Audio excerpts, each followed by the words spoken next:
Сайн мэцэн үзэгчтэй. Shine Darwin Televизээс та бүхэндээ амралтын өдрийн ая тухтчин зориулан бэлтгэн хүргэдэг. Өглөөний мэд хөтөлбөр маань ингээд эхлэхэд бэлэн болж байна. За та бүхэн минь сайхан амарцгаас нь манай нэвтрүүлгийн уламжлал тогтсон байгаа. Энэ юу вэ гэхээр өглөөний мэд гэдэг үгийг аль нэг орны хэлээр та бүхэндээ зааж өгөх байгаа. Энэ удаад за 1 2 3 Buongiorno. За энэ үг маань мэдээж Италиар өглөөний мэд бас сайн байна уу гэдэг утгыг илэрхийлдэг байгаа шүү. За Итали улс нь манай Монгол улсын хүн амыг гэх юм бол 30 дахин илүү 60 сая хүн амтай.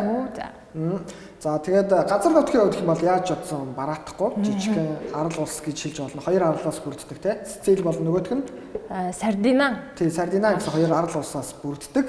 За тэгээд гутлан одоо газар нутгийн одоо хэмжээгээр байрласан хэмжээгээр гутал шиг хэлбэртэй байна. Шиг хэлбэртэйгээ сонсон. Тэгээд Стивали гэж нэрлэдэг юм. Гутал ерөнхийдөө орчуулбал гутал гэж хэлдэг. За хүүхдийн бол мэдээж хүн болгон сайн мэднэ. Их Монгол улстай айл 13 дугаар зууны үед Марко Поло гэдэг аялагчтай холбогдож ерөнхийдөө бол Монгол улсыг одоо Европод нээж өгсөн байдаг. За ерөнхийдөө бол Марко Поло ч гэсэн те Монгол улсыг өөрөө нээсэн байдаг те. Манай том улсыг гэх юм уу да. За тэгээд өглөөний мэд хөтөлбөр маань болохоор булангуудтай байдаг тийм. За эхний булан мэдээлэл өгөх үү эсвэл юугаар эхлэх вэ? За эхлээд бол би тасгал хөдөлгөөний булангаа үзэгчтэй хүргэжтэй мө гэж бодож байна. Одоо үед хөл хорионы үеэр фитнесийн газар одоо маань хаалттай байгаа учраас үзэгч та бүхэндээ гэрийн аргаар гэрийн нөхцөлд хэрхэн тасгал хийх талаар тасгалыг зааж өгөх болно. Ингээд манай багш маань биднэрт бичлэг явуулсан байгаа. Ингээд та бүхэн боломжтой бол тасгалаа дагаад хийгээрэй.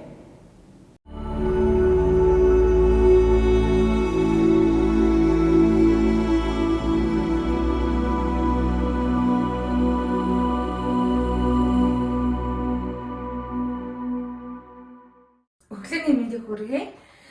За хэдүүлээ бүтэн сайнны өглөө өглөөнийхөө цаг уухаас өмнө 12 минутын маш эрчимтэй карди тасгалыг хамтдаа хийцгээе. Бидэд таад тасгалаа яг одоо харуулна.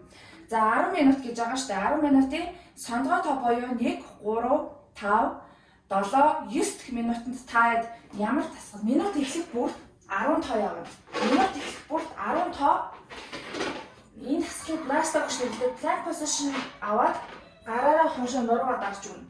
За энийг би 10 тоо явуулаа. Үлдсэн секундт нь болохоор зэрэг ice skater явна. Зүгээр хоёр хөлөө хоёр тал руугаа тэгэл хоошоо суугаад хавраараа амьсгаа аваад хамаараа гаргаж авчихна. За одоо тэгш тоо буюу 2 4 6 8 10 дахь минутын дээр таад 10 тоо явш. 10 тоо энэ хамраараа амьсгаа авлаа. Гаргалаа дээшээ хөлөө энд авч болно. За энэ ширээ болдог тасгалыг явж болно. Эсвэл crab toe гэж буюу хилээр угаа гар хөлөө нийлүүлдэг энэ тасгалыг 10 тоо явлаа. Үлдсэн секунд шүү. Тухайн минутынхаа секунд болохоор зэрэг таад. За өсрэлттэй суулт явна. За ингээд амжилт хүсье шууд эхэлцгээе. За бэлдээ 3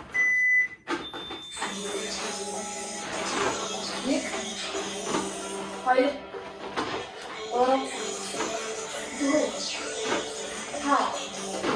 3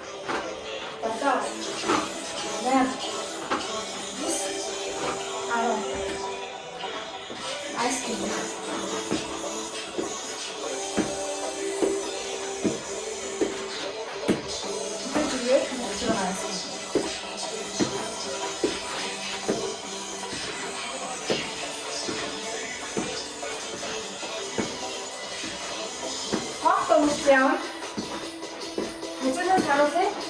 Ерөнхийдөө 2 хөлөө 2 тал руугаа зөөгөө татна.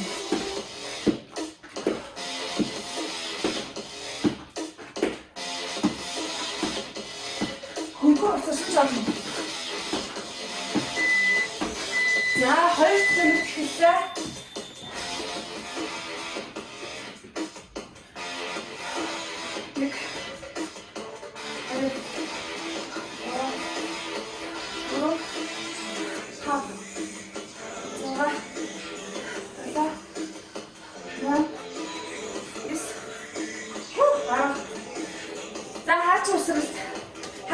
гинэ.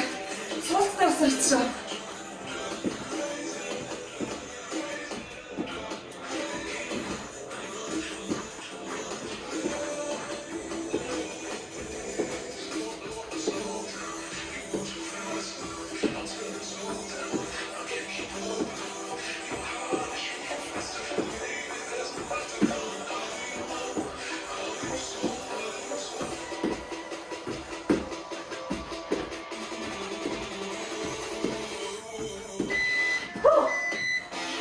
За 5 минут, 3 минут. 1 2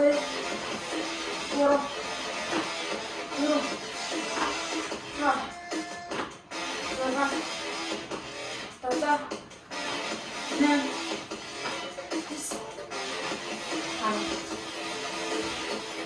За дараагийн минут айс гэдэг.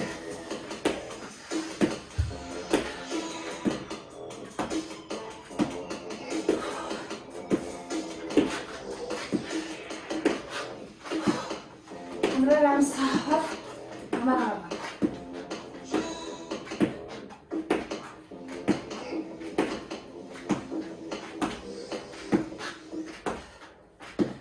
Камераа сахад амаа гаргана.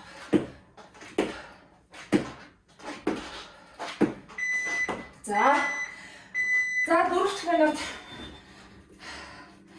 За 1 2 аль нэгийг сонгоно шүү дээ. 3 4 5 6 7 8 9 10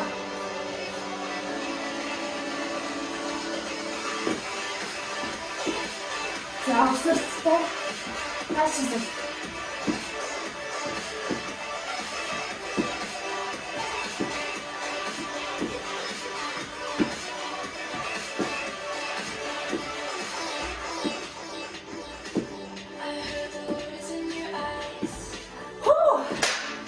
Маршиш. Аа маршиш. Шот.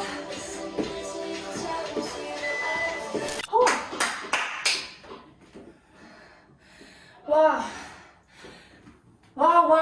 За баяр хүргэе. 10 минут. Тосса.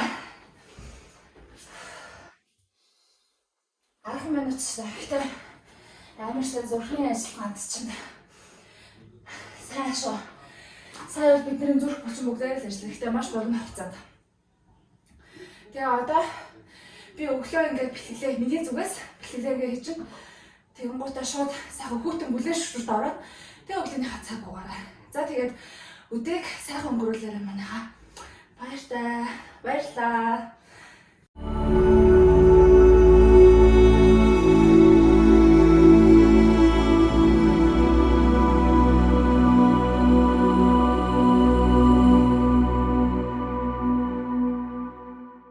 За тэгэхээр дасгал хөдөлгөл ёо энийг одоо гоё хэлж сурах юмсан хөдөлгөөн. Дасгал хөдөлгөөн. Эрүүл амьдралын хэм маяг.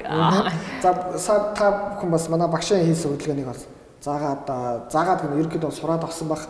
Манай багштай идэвхтэй юм те. Гоё гэр мөрөөр хөвчлээ. Тасархай гоё битэй. Та бүхэн бас дасгал хөдөлгөөнийг тогтмол хийх юм бол бас тийм гоё битэй болох боломжтой шүү. За миний Johnson Coffee ямар амттай? Дайжгүй мэн. Би тэгтээ юу шүү дараагч чагтар гоё чихэргүй удаа шүү. Харин тийм байна би сахартай ичиж. Сахартай ичиж. За баярлалаа. Ямар ч лээсээ хийж өгсөн баярлалаа. Кофетой байна гэдэг чинь болж байна гэсэн үг шүү дээ. За өргөжлүүлээд Итали руу гаръя. За тэгээ. За Итали улс маань болохоор за ерөнхийдөө бол дотоод юу мууг нь бол эдийн засагч мэсэгчдийн том хүмүүс. Италийн талах мэдээлэл бол хүргүүл манай нэвтрүүлгийн цаг үнэхээр хүрэхгүй шүү дээ тий. Зүгээр сонирхолтой нэг л юм хэлэхэд дэлхийд 1500 төрлийн сортын алин байд юм байна. Нөө за. За манай Монгол улсад маань болохоор 20 гаруй төрлийн сорт нь бол байд юм байна. Одоо нэг тармил аргаар үржүүлсэн, баяжуулсан гэж яддаг шүү дээ. Тийм одоо алим гэдэг ч юм. За тэгсэн чинь Италид болохоор 970 ч баг 1000 гаруй төрлийн шүү. Тийм сортын алим ерөнхийдөө бол ургадаг. Байглаасаа зургадаг, тариалаад зургадаг. Тариалсан ч зэрлэгээрээ ч гэсэн ургадаг юм байна тий. Зөв сорт гэхээр одоо гоё байгаас. За тэгэхээр тариалангийн бас уран байд юм байна. Тийм жижиг арал юм шиг харагдаж байгаа юм шиг үлээ тий. Итали албан ёсоор бүгд найрамдах Итали улс. По голын сан хөндий дагуу өмнөд Европод оршдог улс юм. Итали улсын газар нутг нь Италийн хойг болон газар дуудын тэнгист орших Сициль, Сардини гэсэн хоёр том арлыг хамардаг. Мөн италичууд оршин тогтнодог хойг нь гутал хэлбэртэй харагддаг учраас гуталч гэж нэрлэдэг удаатай. Итали улсын дэлхийн бөмбөрцгийн хуурай газрын 0.85%-ийг эзэлдэг. Мөн дэлхий дээр 7500 орчим сортын алим байдгаас 997 сортын Италид ургадаг. Энэ нь хамгийн олон сортын алим ургадаг улс гэсэн тодголтой болж байгаамаа.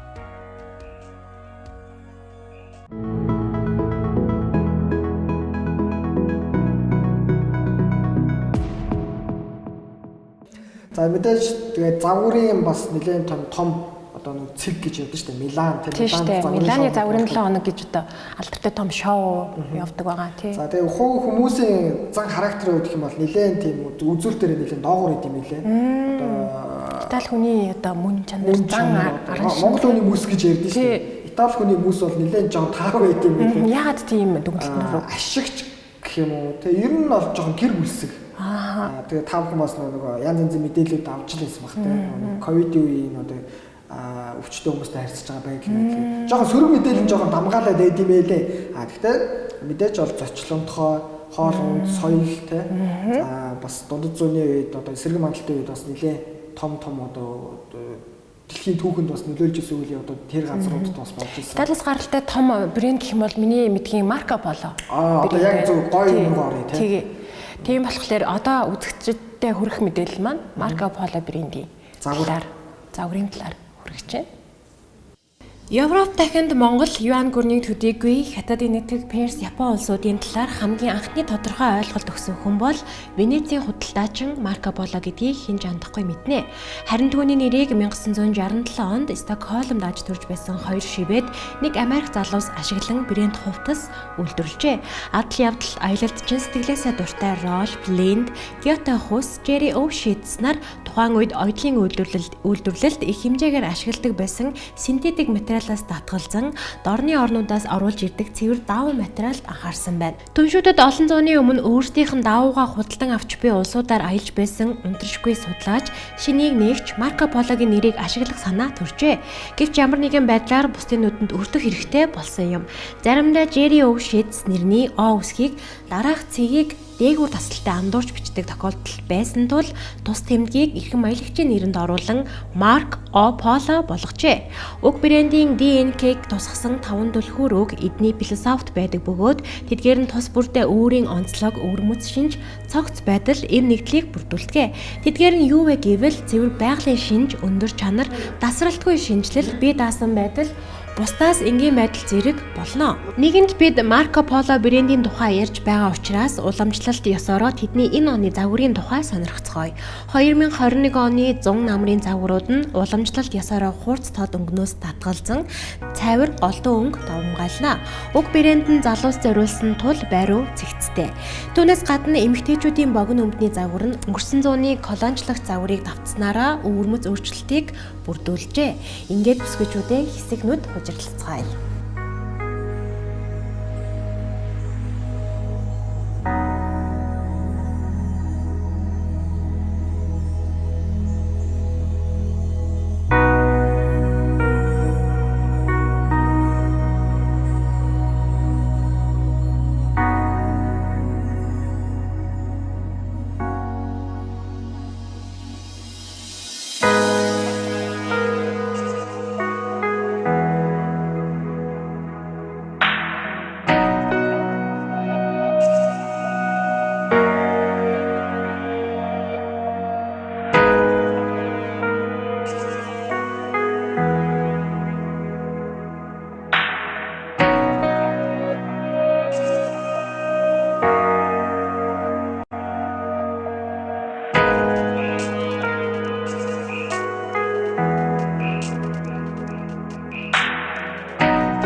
За Марко Поло гэсэн чинь би чамайг хэлхээс ч өмнө бодлоо л доо. Энд дэр нэг юм полоны зурагтай цамцгал. Тэгээ ах нарын өмсдөг. Тэр бодлогдлоо гэсэн чинь санийх бол шал өөр л байлаа л да. За тэгэхээр хөгжлөлөд нийгэм Марко Поло нэрийг ашигладаг хүмүүсийн тухай ярьсан юм чинь те. Машины талаар бас байна.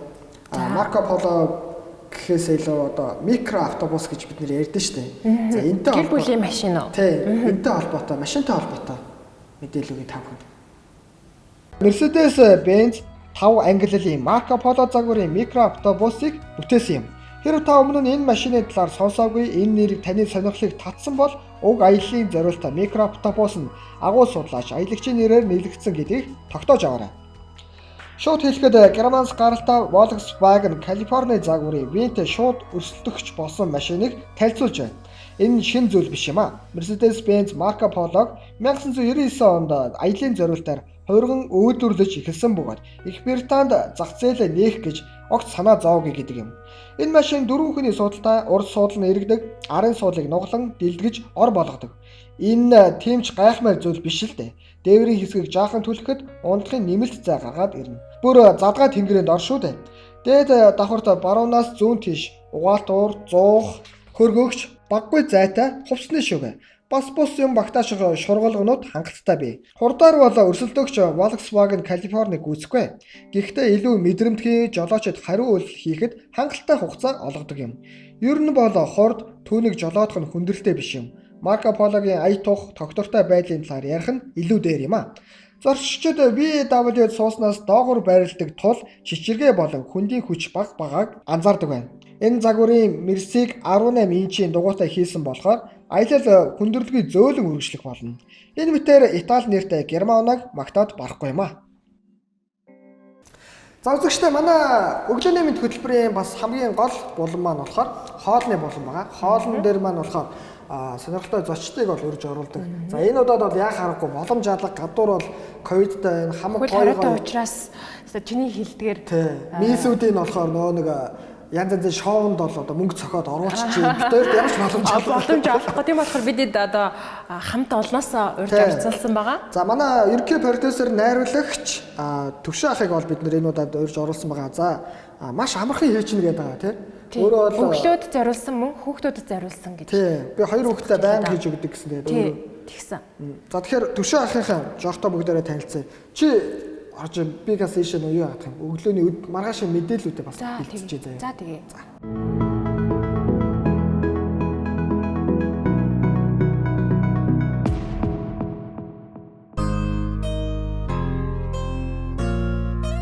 Итали бол маш сонирхолтой олон талтай улс. Энэ нутагт нэлээд хэдэн мянган жилийн өмнө хүмүүс сууршиж ирээд хамгийн гайхамшигтай нь өөрсдийн түүх соёл хэв маягийг тэр чигээр нь хадгалж ирсэн байх юм. Итали улс хүн төрөлхтний соёлын хөгжилд маш том хувь нэмэр оруулсан улс яалтчгүй мөн цагийн сайханд энд хүчит Ромын гүрэн төвлөрч байсан юм шүү дээ. Одоо бол Итали улс Европын түүх соёлын төв бөгөөд хөгжлөрөөч гэсэн тэргүй игнэнд бичигддэг. Buongiorno гэж мэндэлж өглөг эхлүүлсэн тул үзэгч та бүхэндээ өнөөдөр Итали улсын тухай сонирхолтой баримтуудыг хүргэхээр бэлдлээ. Итали улсын нэрний гарчил нь яг тодорхой биш. Ард түмний дунд бол эртний грекүүд энэ нэрийг өгсөн гэдэг яриа байдаг. Утга нь юу гэхээр үхэр, бух. Үхэр бухтай газар гэхүүд. Тийм ч учраас улсын өмнөд хэсэгт бухыг шүтдэг тал бий. Болоньягийн их сургууль бол Европын хамгийн эртний гэж тооцогддог. 1088 онд нээж байсан бөгөөд өнөөдрийг хүртэл үйл ажиллагаагаа өргөжлүүлэн яваа сургууль юм а. Италид ЮНЕСКОд бүртгэлтэй 50 гаруй бүтээл байдаг. Ямар ч улсад ийм их өв бүртгүүлж байсан түүх байхгүй.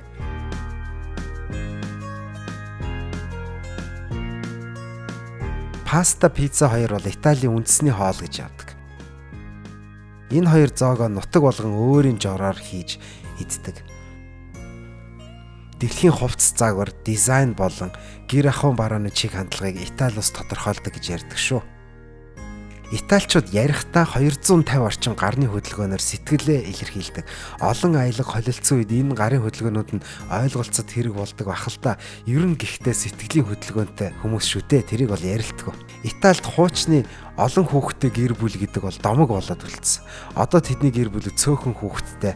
Ялангуяа 2015 оны санхүүгийн хямралт ажил Италид хамгийн цөөхөн хүүхэд төрсөн гэж үздэг. Итали улсыг Европын хамгийн шашинлаг улс гэдэг. Иргэн бүр жилийн эцсийн татврын тайлангаа өгөхдөө ариун сүмдээ хандив үргэдэг үүрэг даалгавартай гэдлүүд. Итали тансаг ресторанууд нь хаяггүй байдаг болохоор ийм газар энгийн хүн яваад орчихгүй. Заавал урилгаар орно. Ямар нэг найзын санал болгосон заавраар ч юм уу ордог. Шөнийн 1-5 цагийн хооронд далайн эрэг дээр Италид байх хоройтой. Байсан тохиолдолд торгуултай.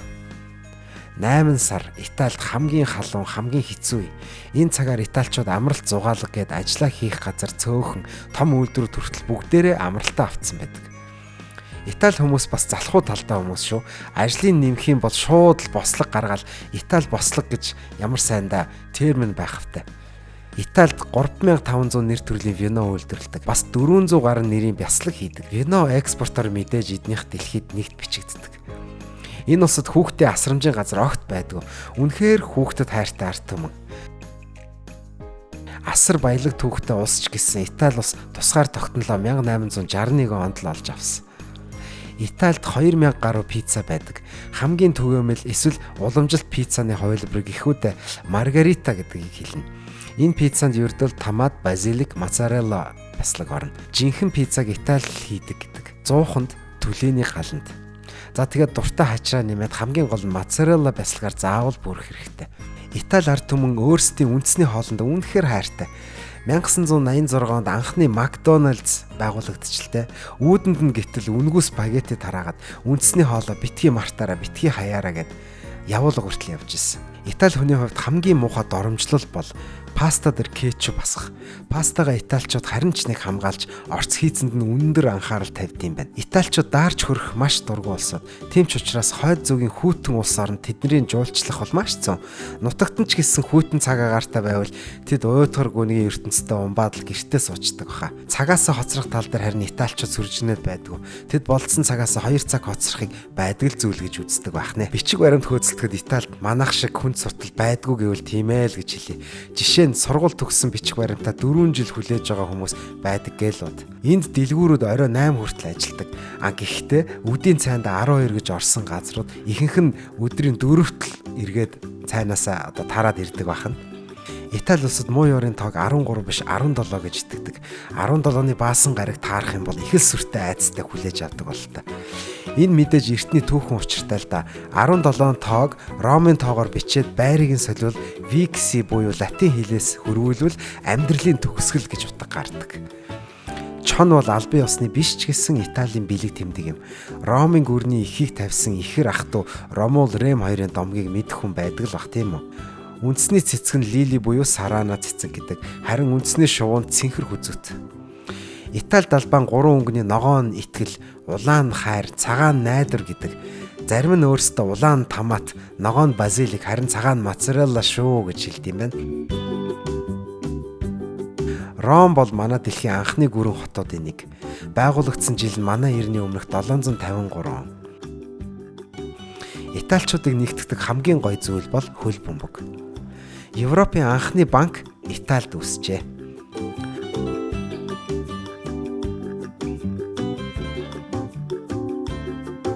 Дотор нь заавал зоос шиддэг уламжлалтай алдарт Трефи фонтан улсдаа жил бүр 1.5 сая евро оруулдаг. Энэ бол дан жуулчдаас айсан мөнгө. Италичууд хоол хүнс хэрэглэх тал дээр маш хатуу дүрмээр ханддаг. Жишээ нь капучино, эспрессо зөвхөн өглөө зөвхөн 10:30-аас өмнө л уудаг дүрмтэй. Үүнээс хойш загчсан сууж байл зөөгч таныг хараад шууд гадаадаас ирсэн нөхөр байна гэдэг тань. Италид алдарт классик тоглолт үзнэ гэдэг маш хэцүү. Ихэнх иргэд үзүүрийн эрхийг жилээр нь авцсан байдаг. Олон газар зөвхөн тим эрх авсан үзэгчдийг л оруулдаг гэх жишээ. Италид эмэгтэй хүнийг үнэхээр дээдэлдэг газар. Ирчүүд ээжтэйгээ цуг байж, ээжтэй бүх зүйлд нь туслаад хамт амьдрах нь энгийн үзэгдэл. Гадаа гудамжинд ч гэсэн хүүхдээ салхилуулаад явж байгаа нь дан аауд байх талдаа. Энэ үед дэлхийд даяар тархсан ковидос маш их хохирол амссан ард түмэн бол мэдээж бас италичууд. Дэлхийд даяар энэ вирустэй тэмцэж байгаа энэ цаг үед үзэгч та бүхэндээ эрүүл энх ад жаргал хүсье.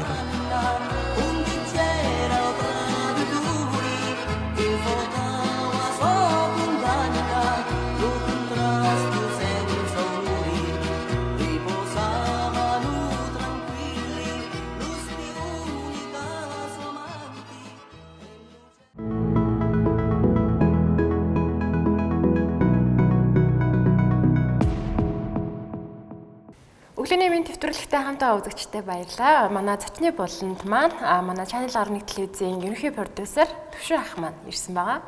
Төвшин ах маань одоо бидэрт зориулсан амттай хоолыг зааж өгөх болно. Бас хамтдаа хийх болно. Өглөөний мэнд. За үзэгчтэй бонжорно. Бонжорно.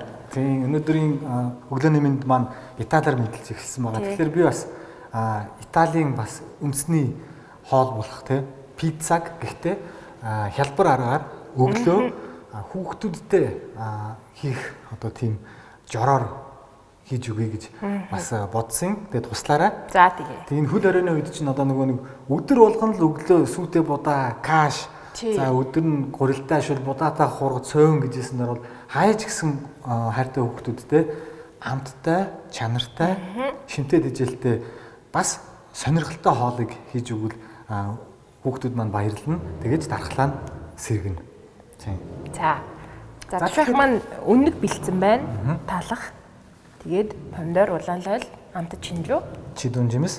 Тэгээд мөн өргөс тэмэх бясалгаг. За. Мөн хяан байна. Тийм хяан байгаа. Тэгээд ерөнхийдөө өндгөн пицца гэж хэлэхэд болно. Тийм. Талхтай өндөгтэй гурилыг нь би талхаар орлуулна. Тийм. Тэгээд маш хялбархан. За тэгэхээр эхлээд би өндгөө бэлдэж чи тэр хооронд ногоонуудыг жижигэн тийм омлет хийх шиг зарчээд болчих тийм. За тий. За хөл хорионы үед гэртээ юу хийж байна? За хөл хорионы үед мэдээж гэрийн эзэгтэй ээж хүнийхээ үргийг гүйцэтгээд сайхан хоол, амттай хоол хийгээд гэртэл байгаа. Тэгээ бас нэг ном ихлүүлсэн байгаа. Цайл өсөд гээд одоохондоо яг дөнгөж ихлүүлчихэд явж байна.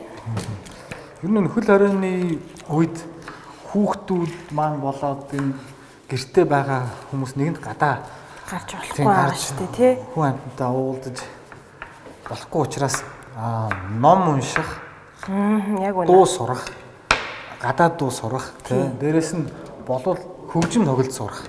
Яг зөв. Тий ийм одоо мэдлгүүдийг өөртөө одоо бий болгох, сурах, суулгах энэ боломж бол айгүй их нээлттэй байгаа. Мэдээж гэртээ гитар байдаг бол гитараа YouTube-ээс хараа сурч болно. Гитараа сурж байхдаа гадаад дууг хэрхэн тоглож юм, яаж тоглож дуулах уу гэдгээ сурч болж юм. Дээрээс нь алдартай одоо гадны зохиолчдын сонирхолтой номнуудыг уншиж болж байна. Мөн Монголынхоо мэдээж алдарт зохиолчдын тэр номнуудыг дээр үед уншсан бол дахиад нэг сэргээгээд уншчихад тий гимгүү мэдээж тэр уншчаад мартсан юмас сэргээ дахиад дээрээс нь юу тухайн үеийн нийгмийн амьдрал одооныхтой одоо тий одооныхоос юугаараа өөр байсан гэдгийг бүр ингээд ийм тайван нөхцөлд уншвал бүр их үр дүнтэй байна. Би тий энэ хугацаанд сая нь бол та ямар ном уншсан бэ дүү? Лодонгийн Төдүгаан оройгүй сүмийг би дахиж уншсан. За. Тухайн үедээ уншиж байхад бол яг арай жоохон хүүхэд насндаа уншижсэн болохоор нэг л их тийм сайн ойлгож өгдөг байсан. Сая уншихад бол бүр үнэхээр 20 дугаар зууны шилдэг роман болох оройгүй сүмийн тухай ер нь шашин гэдэг хэд туйлширж мухар сүсгэлүүл ямар аюултай юм бэ гэдгийг одоо бүр илүү ойлгож авсан байгаа. Мөн бас Үйхогийн тэр цусаа худалдсан гэдэг хятадын зохиолчийн нэг зохиолыг уншсан юм.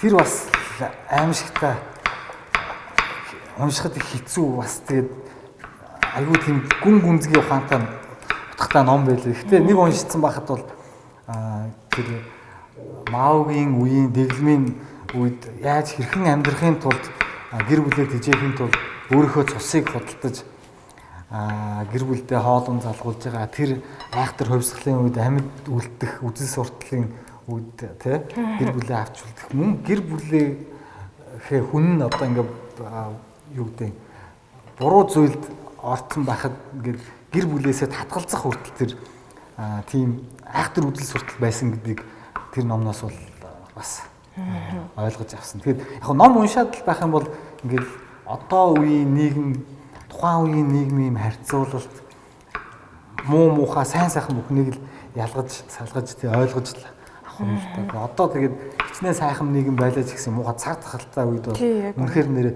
хүн төрлөخت нь сүрж штэ. Хайг унаа. Байгалийн өмнө ямар зүйл дээр хүчин мөхс гэдгийг бүр тэгээд одоо хүлэн зөвшөөрөхөөс өөр харагдахгүй болж байгаа ийм нөхцөл байна.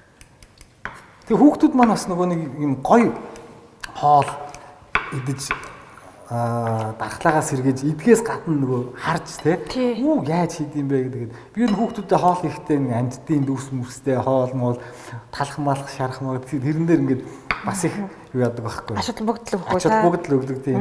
Тэгэхээр хүүхдүүд чинь идэх сонирхол нь айгүй их төрнө. Тэгээд хоолыг яаж сурсан, хийж сурсан? Ер нь бол би амралтын өдрөөр өндөгтөө талах. Тэгээд банштай цай тэгээд өндөгтөө талах хажууд нь тавьдаг. Нэг удаа юунаас Оросын телевизийг үзэж байгаа л бас өндөгтөө пицца хийх аргыг харчаад өөрөө жоохон баяжуулаад тэр хийж үзсэн. Тэгээ айгүй гоё л болдсон байлээ. Тэгэхээр хүүхдүүдэд нэг удаа амсуулахад бол бөөм баяр. Хүүхдүүд ерөнхийдөө бол пиццанд айгүй их дуртай байдаг шүү дээ, тий. Ишээ хийгээд. Тэгээ энэ жижигхэн юу байгаа өргөс тэмхүүдийг бас. Тэгээ энэ хэмжээнд болох уу? Болно яг болно. За одоо ингэж байгаа. Өргөс тэмхээ бас дөрвөлжин жижиг байх шүү дээ. За би хямыг төсөөд. Тэгээд энэ хямыг ер нь зарим хүмүүс нөгөө нэг хүнснийхээ хэрэглэнээс хассан хасах ёстой гэдэр гэж ярьдаг шүү дээ.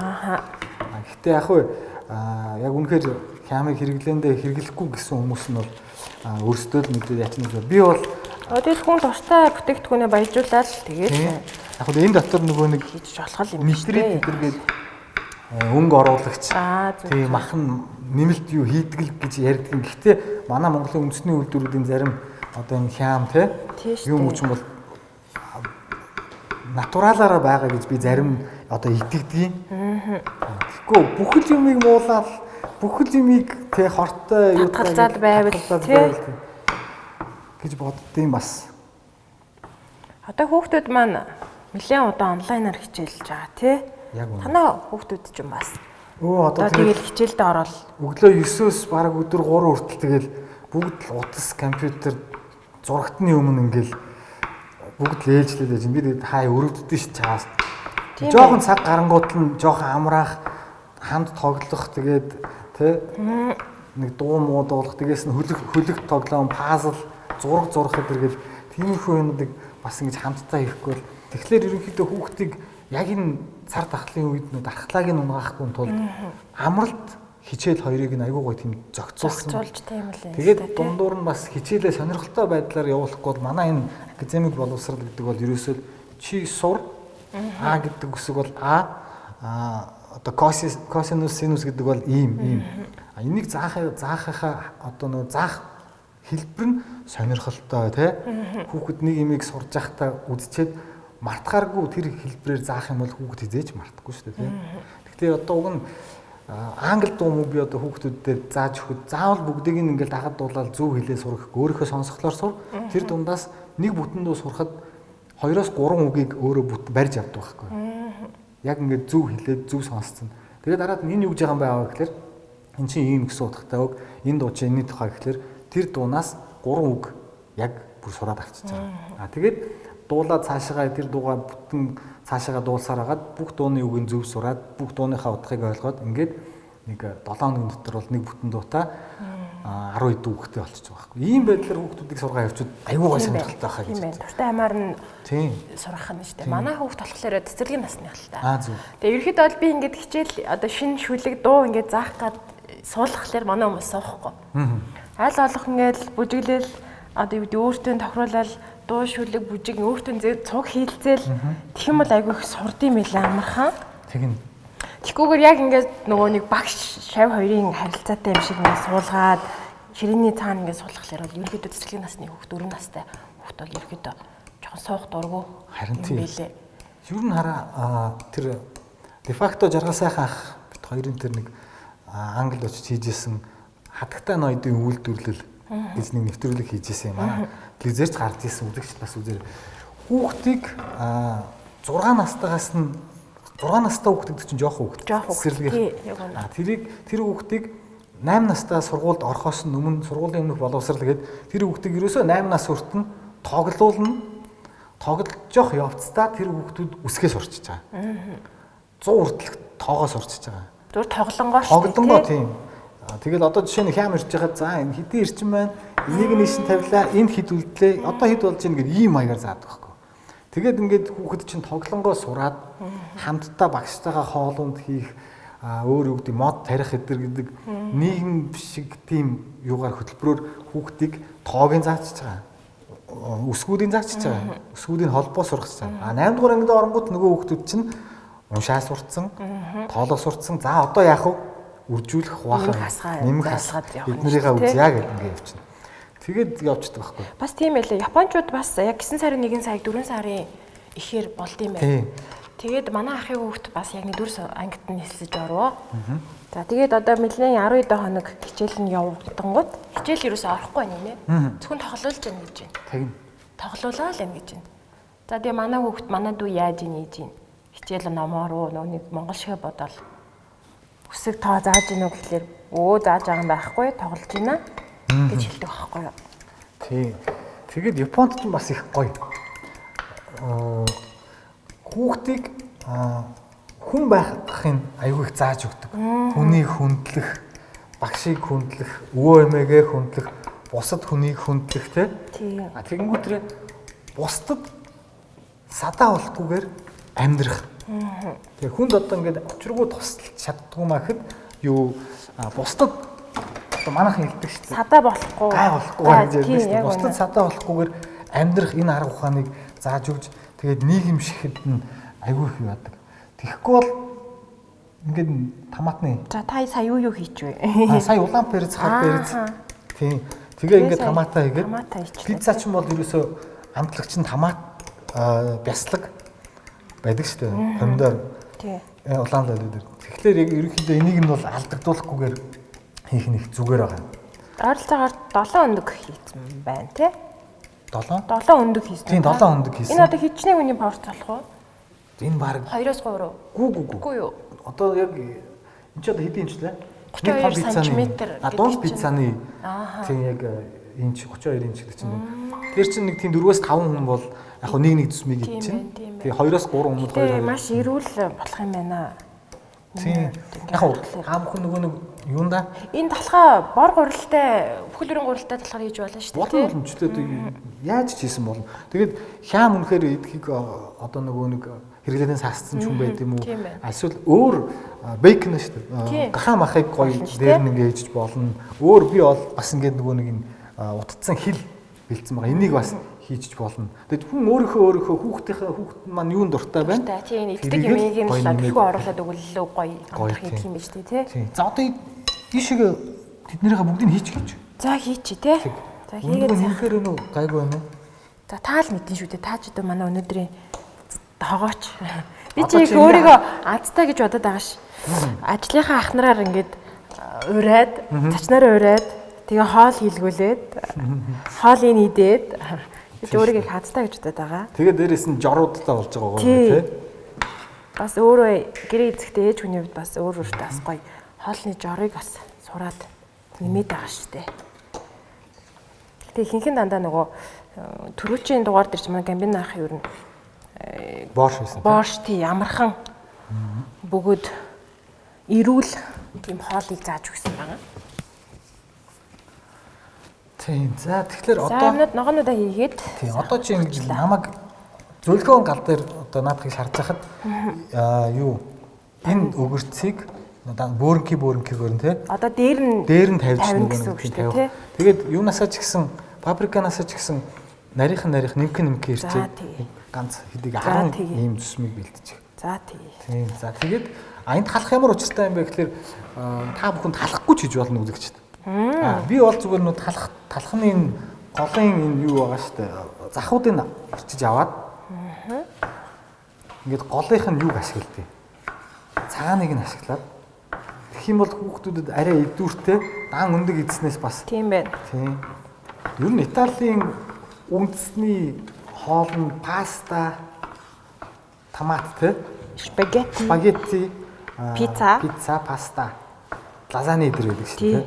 Ер нь дандаа бяцлагтай холбогддог тий. За сайн уу. За өглөөний мэд. Buongiorno. Buongiorno. Италичууд ч ер нь ингэж ярьдаг шүү дээ. Buongiorno. Тэгээд чааш нь дээрэндээ л Тийм тэгээд ингээл ерөөсөө. Тэгээд ямар сандаа нөгөө нэг юу ярьцсан явж идэг шүү дээ ингээд юу. Шиго ярьцсан явж ирсэн чинь нэг нөхөр нь таарлцсан чинь ингээд ярьцсан. Алив ярьж идэ гэсэн барьсан. Buongiorno. За. Зөвхөн мэдлэхийн тулд тавган дээр хийн гэдэг түрүүн сонслоо л да. Яаж хийдیں۔ Пиццагаа. юугаараа Тавган дээр. Хариулын тавган дээр. Яа. Италиар яриад байна. Тавган дээр хийн ихлээр юу дээ манай одко маань гэж бодлоо. Тийм пиццаг ч одоо юун дээр л бол юун дээр хийж болно л да. Галынхын ихэр халуун байх. Гал нь айгүй багаар юм. Тэгээ өндгөө төлөхгүй тулд тийм. Одоо энэ дотор бол ингээд амттангуудаа хийдсэн. За ер нь бол давс хийгээд хэрэггүй. За ягаад гэвэл энэ помидор, энэ өгөрцийн бүгд чинь бяцлаг бүгд өөрийнхөө амтаар байдаг шүү дээ. Бяцлаг бол ойлгомжтой байна. Тэгэхээр яг тэр амтууд нь ингээд хазаал идэхэд бяцлагны хажуугаар тэр хям ч юм уу энэ юуны амтууд нь ингээд гой холилдоод орж ивэл айгүй гоё. Тэгэхгүй манайх ер нь бол давсны хэрэглээгээ хүмүүс багсгал гэдэг. Гэхдээ энэ ковидтой үед бол энэ нуурын давс болоод эсвэл нэ содтой давс гэдэг шүү дээ. Сод биш нөгөө Йодтой давс. Йодтой. Тэр мэрийг хэрэглүүл энэ бас би зүгээр юм болов гэж бодоод байгаа. Гэхдээ нөгөө нэг тунгийн харуулахгүй бол юмны чинь хэтэрчихлээ тий. Ковидын гэхдээ эсрэг зөвлөгөө чи юу л яагаад л шнэ. Витамин С царван марван уул гээл тэгэл шнэ. За тэгээд өглөөний мэд манай одоо өглөөний хөтөлбөр байгаа тийм. Өглөөний мэд нэртэй хөтөлбөр маань болохоор шинэ болонтой болж байгаа. За тэгээд шинжлэх ухаан болон одоо техник технологитой холбоотой мэдээллүүдийг хүргэдэг болонтой болж байгаа.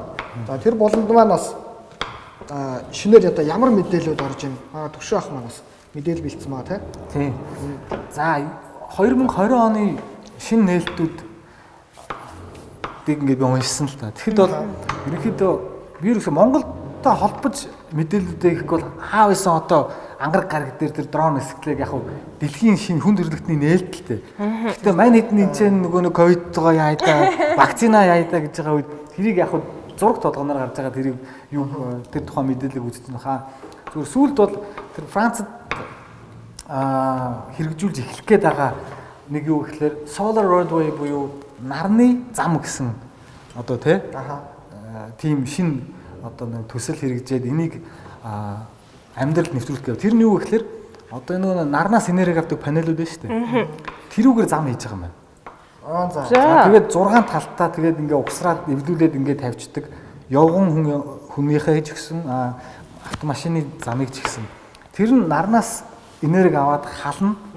Халахаас гадна одоо юу гэдэг хажуудлынхаа шонгийн модны гэрэл үг нь тухайн ойр хавцаа байгаа те автобусны буудалд Wi-Fi цацах цэнэглэгч магадгүй айл ахуйн нөхцөлийн юг хангаж болохоор тэр их эрчим хүчийг тэр зам дээрээс авч болно.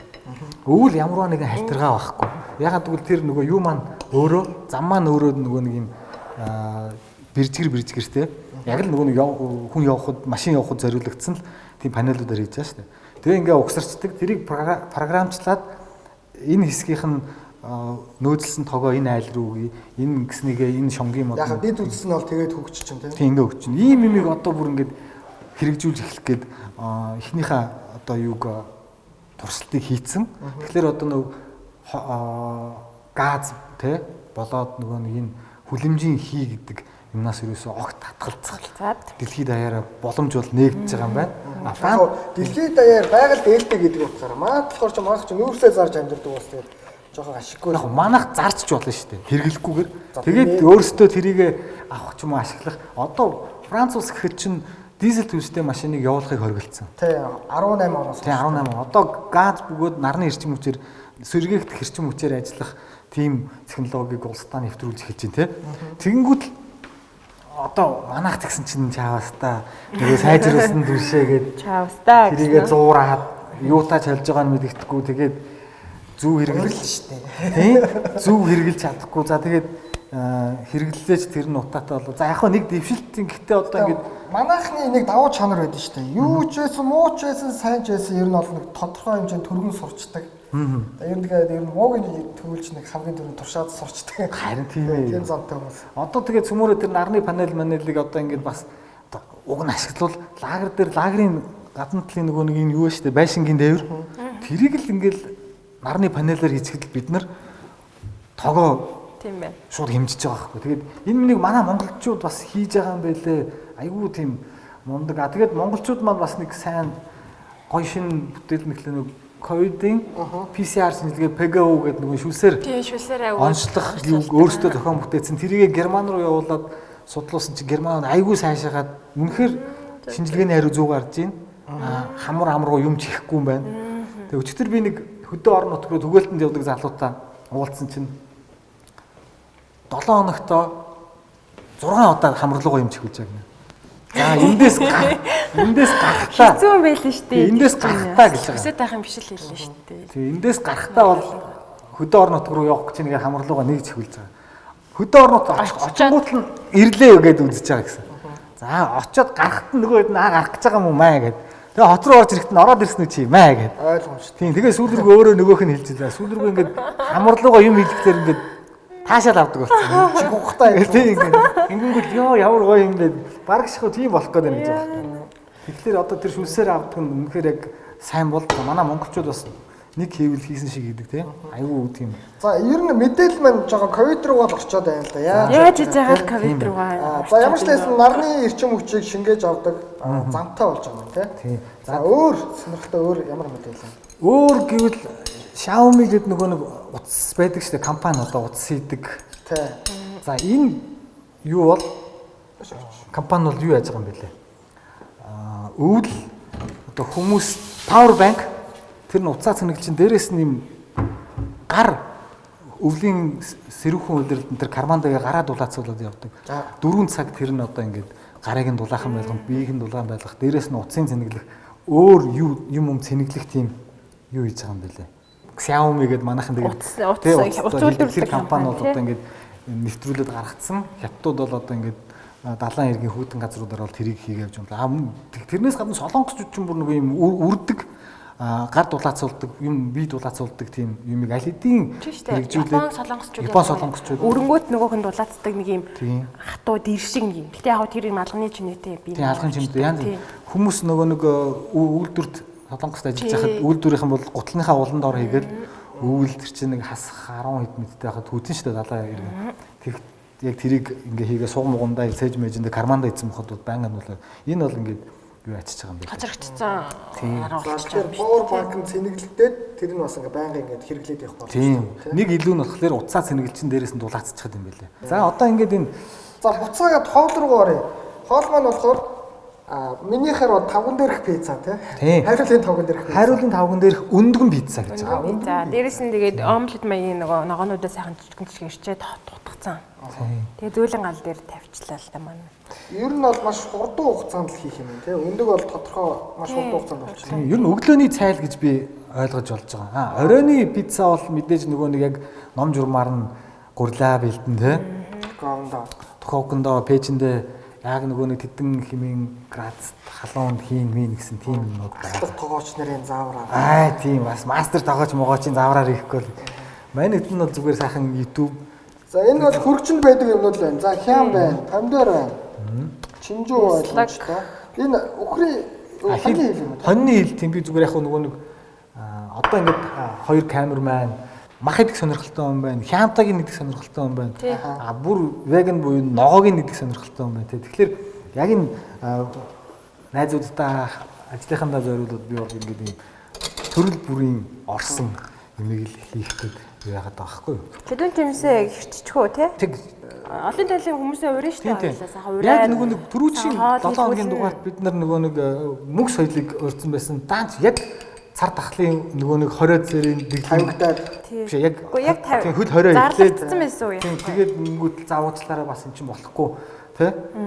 За одоо ингээд хин юугаа гоё ингээд өр юугаа одоо энэ талаар нь юм одоо тэгэл дахиад карантинлал зочид маань ирэх боломжгүй болчихлоо команд тэгэл дахиад хоолоо юм тийм шүү дээ. Одоо тэгээ манай хоол ихээр хин Дэйзи ихч маань манай тавга захирал тавга манай Дэйзи маань хийн Дээсээ ихч хэлсэн, дээсээ их зөвшөөрсөн. Цаа чи нөгөө Германд сурж ирсэн болохоор Үгүй одоо ихлэ стейк шарж өгнө гэж хэлсэн байгаа. Тэр үед нь би камерын цаанд зогсон уу.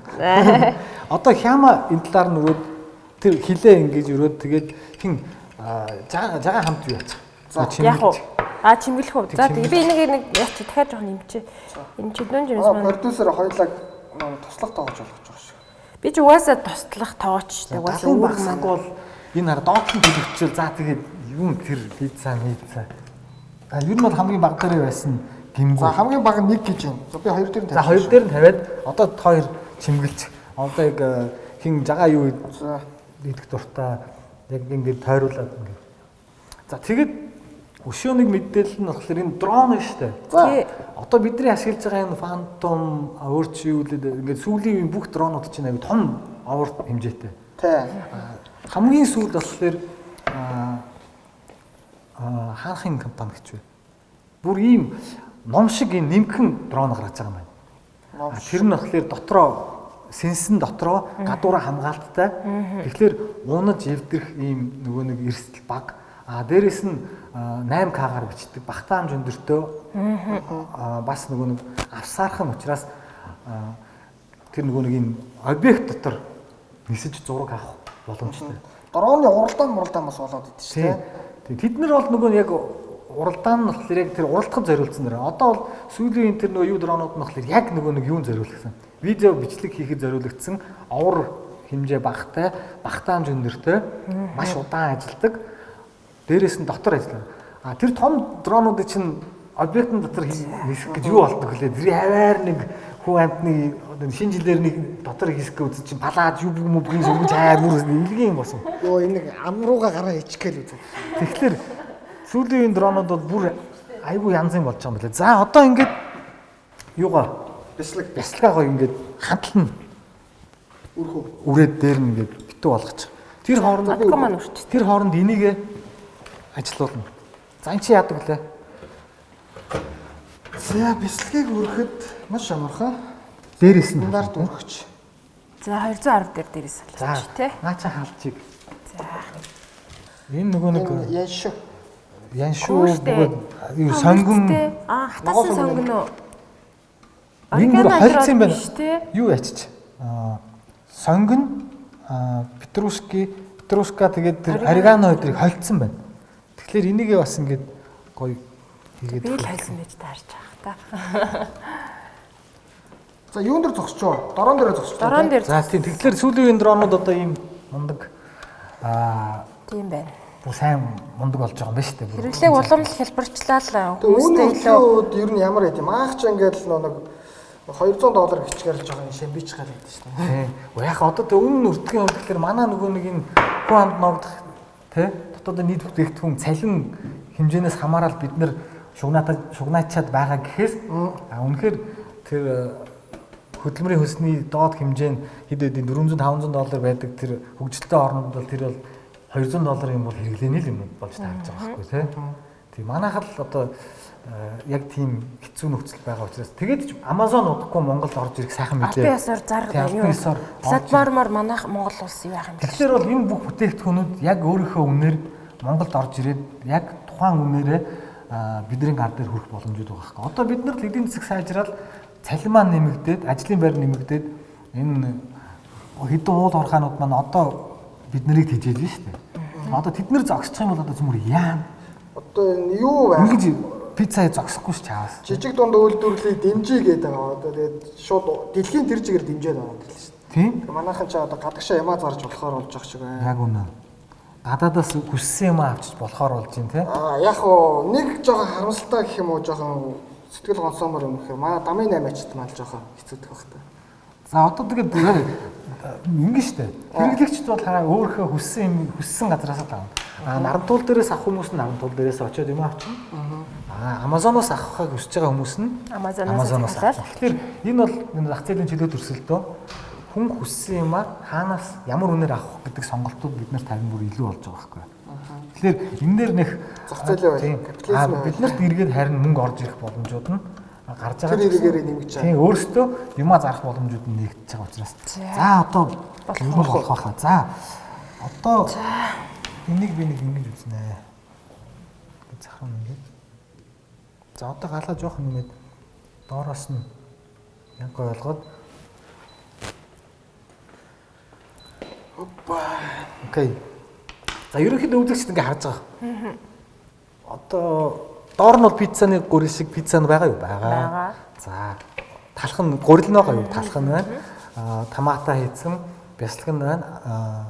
Дээр нь нөгөө нэг хольж идэх орцууд нь байгаа. За одоо ингээд доотлоос байгаа болоод ирэнгүүт пэйчэндээ дээрээс нь хайлуулад гой бор болтол ингээ яачтай. Тэгэл ерөнхийдөө бол болно. Тэгээд зүсээд цөмөөрөө амсаад үзэхлээр яг пицца мөн үү биш үү гэдгийг лансч үзээд гэхдээ яг бол нөгөө нэг орг италиано пицца гэдэгтэйгээ бол яг арай өөр бах. Гэхдээ Монголын нөхцөлд хүүхдүүдэд хэлэхэд бол болмоожийн. Агуу. Тэмч чин улаан перц, хар перц эдрийг хольж өгч байгаа нь улаан перц ч ер нь С витамин. С витамины агуулмж нь их байдаг. Хар перц нь ямар учиртай вэ гэхээр хүний биед байгаа хэрэггүй одоо нэг илүүдэл болсон тэр хэрэггүй юмнуудыг шим тижэл гэх юм. Хорийг гадагшлуулах тэрийг нь хамж аваад улаан перц бол шүлтэй хоол моолн ингээ хийгээд тэгэхэд бол үнэхээр нөгөө нэг С витамины орлуулж идэг тэр аминд юм болдог. Цагаан гаа хийх юм бол бархлааг дэмжих.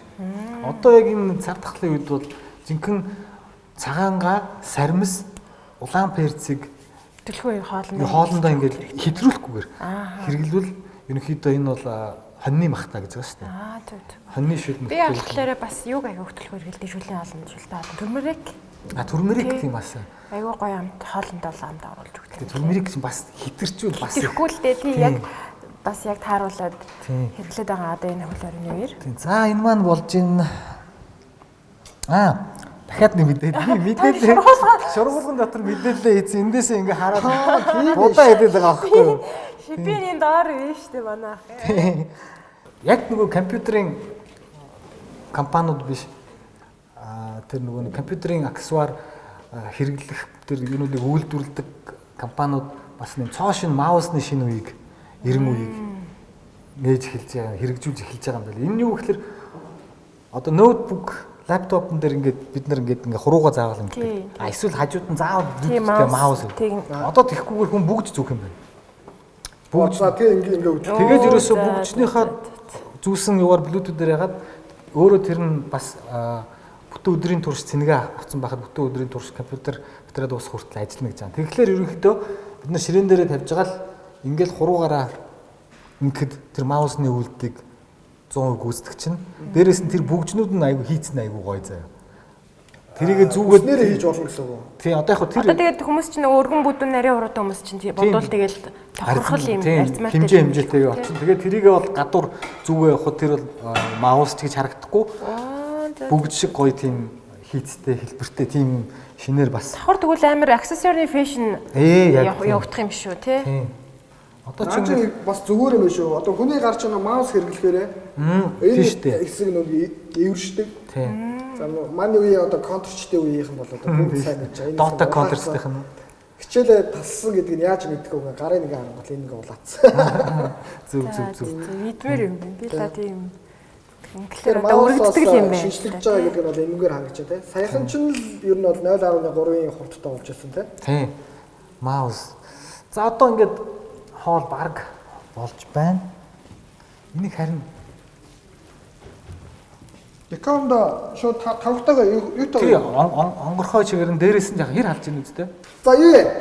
Ийш ингээ пицца хийж байгаа хооронд юу вэ? Миний нэг бэлдсэн мэдээлэл байгаа. За. Тэрийг өргөе. За таны бас технологийн болон техниктэй холбоотой мэдээллийг бит хоёроос аваад цааш нь бас ингээд өглөөний мэд хөтөлбөртөө оруулж авах болно. Одоо болохоор би та ямар утас хэрэглэдэг лээ? Redmi. Чи? iPhone. Хоёр жамаа уус мэдэн шүү дээ iPhone. За тэгэхээр ер нь бол нэг технологийн твшилт ингээд өрсөлдөөн байдаг шүү дээ. Одоо жишээлбэл түрүүн та нэг одоо Master дороо нисгсэн гэдэг шиг сансарт өрсөлдөөн байсан шүү дээ. Америкууд ингэсэн, Оросууд ингэсэн гэдэг өрсөлдөөн байдаг шүү дээ. За тэгсэн чинь утасны одоо тоног төхөөрөмжөө гэх юм бол iPhone, Samsung, LG гэдэг энэ утаснууд байсан шүү дээ. Одоо ч гэсэн байгаа зарим утаснууд байна. Тэгэхээр би одоо энэ салбараас гарахаар зарлцсан байгаа. LG утасны тухай мэдээлэл бэлдсэн байгаа. За тэгээ энэ утасны одоо ээлжигийн утас ягаад одоо юунаас гарсан, ээлжи ер нь ямар давуу талуудтай байсан талаар мэдээлэл хүргээд хэдүүлээ бас болцсон пиццатайгаа. За. Өмнөд Солонгосын томоохон үйлдвэрлэгч болох LG Electronics компани ухаалаг утасны зах зээлээс гарах болсноо зарлаад ердөө хэд хонж байгаа билээ. Энэхүү компани олон жилийн турш энэ салбарт толгой зохин өрсөлдөж, технологийн олон шинэлэг шийдлийг авч ирсэн бөгөөд өнөөгийн гар утасны хөгжлийн энэ зэрэгт хүрэхэд томоохон нөлөө үзүүлсэн түүхтэй юм а. Өнөөдөр та бүхэнд LG компанийн нэвтрүүлж байсан дэвшлүүдийг тухай хүргэхээр бэлтгээд байна. Хүмүүс дулаан мэдэрдэг дэлгэцтэй анхны утас гэхээр Apple-ийн iPhone-ыг нэрлэдэг. Хэрв LG компани тэднээс бүтэн жилийн өмнө LG Prada загварыг гаргаж байсныг тэр бүр мэддэггүй юм. Жинхэнэ анхдагч болсон энэхүү утас нь 400 харьцсан 240 дэлгэцтэй бөгөөд тухайн үед хамгийн боловсрогой тоосогдож байсан юм. Харамсалтай $849 үнэтэй байсан учраас хэрэглэгчдийг татаж чадаагүй юм байна. LG анхны OLED номордог дэлгэцтэй утас болох LG G Felix-ийг 2014 онд худалдаанд гаргасан байдаг. Утасных ном хэлбэр нь хэрэглэгчдэд нүүрнээ нааж утсаар ярихад эвтэйхэн байх зорилттой байсан юм байна. Өнөөдөр бид уян хатан дэлгэцтэй эвгдэг утаснуудыг өргөн хэрэглэдэг болсон ч үүний анхны загварыг LG-г санаачилсан нэвтрүүлсэн байдаг юм. LG-гийн LG 5G хэмээх утас нь анхны нэмэлт тоноглол суйрлах зорилттой буюу модульчилсан ухаалаг утас байсан юм а.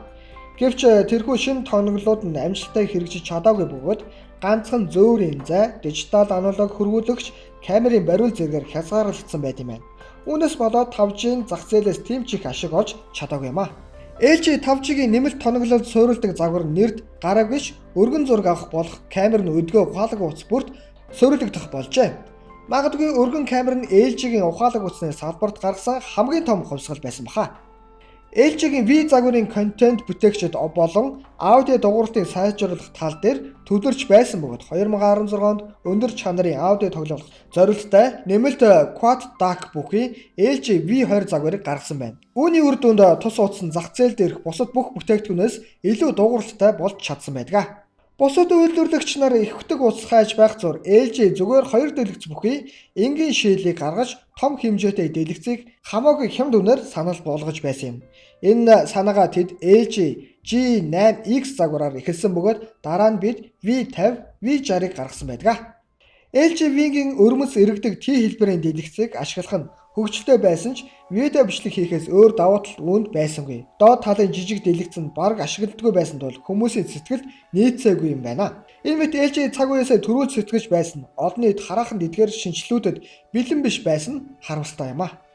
iPhone, Samsung гэдээ байгаа тийм. За одоо LG бол одоо энэ нэг тэмцээнээс энэ марафоноос гэх юм одоо гарч байгааг мэдгэж байна. Гэхдээ LG бол юу яагаад утас нь бол худалдаанаас гарсан боловч электромагнууд нь хэвээр эзтэй тий. Зурагтын хувьд гэх юм бол LG-гийн зурагт бол номер 1-т тооцогддог. Яг энэ гэхдээ нэг юм мөнгө энэ тэндээс мөнгө авсан юм биш шүү. Зүгээр л нэг хэрэглээний үед бол юм байдаг. Дууралтан ч гэсэн одоо дүрсний гаргалтаараа ч гэсэн LG угаасаа нэгтэй байдаг. За тэрний дараагаас тэгээд янз янзын нэг юм жижиг брэндүүд. Тэгээд түрүүн би хэлсэн шүү дээ. Таяраас асуусан шүү дээ. Ямар утас хэрэглэдэг вэ? Би болохоор LG хэрэглэдэг байхгүй. Тэгэхээр одоо ингээ миний хэрэглээ гэдэг үгээр дуусч байгаа юм шиг байна. Хог өрж байгаа шүү дээ. Хог өрж байгаа. Тэр загвар бол гарахгүй байна шүү дээ. Тэгэхээр өөр утас руу л одоо шилжихээс өөрчлөх болох. За пицца руугаа буцаад. За одоо ингээ. За үүн маань доотлох маань тийм доотлын өндөг маань гоё ингээ борлоод ирж байгаа. Одоо дээдлийн хэсгээ болгохын тулд энэ нөгөө нэг бясалгаа гоё борлуулахын тулд пэйжэндээ халчиж. За. Одоо энийг зүгээр ингээ онгорхоо. Ингээл дээрээс нь халаачих. За тийм шахтраас халаагүй байна юм чинь. Үрлээ шүү дээ. За одоо ингээ за хэдэн минут байлах вэ? За ингээ одоо энэ чинь 8 минут чинь нэг 10 минут.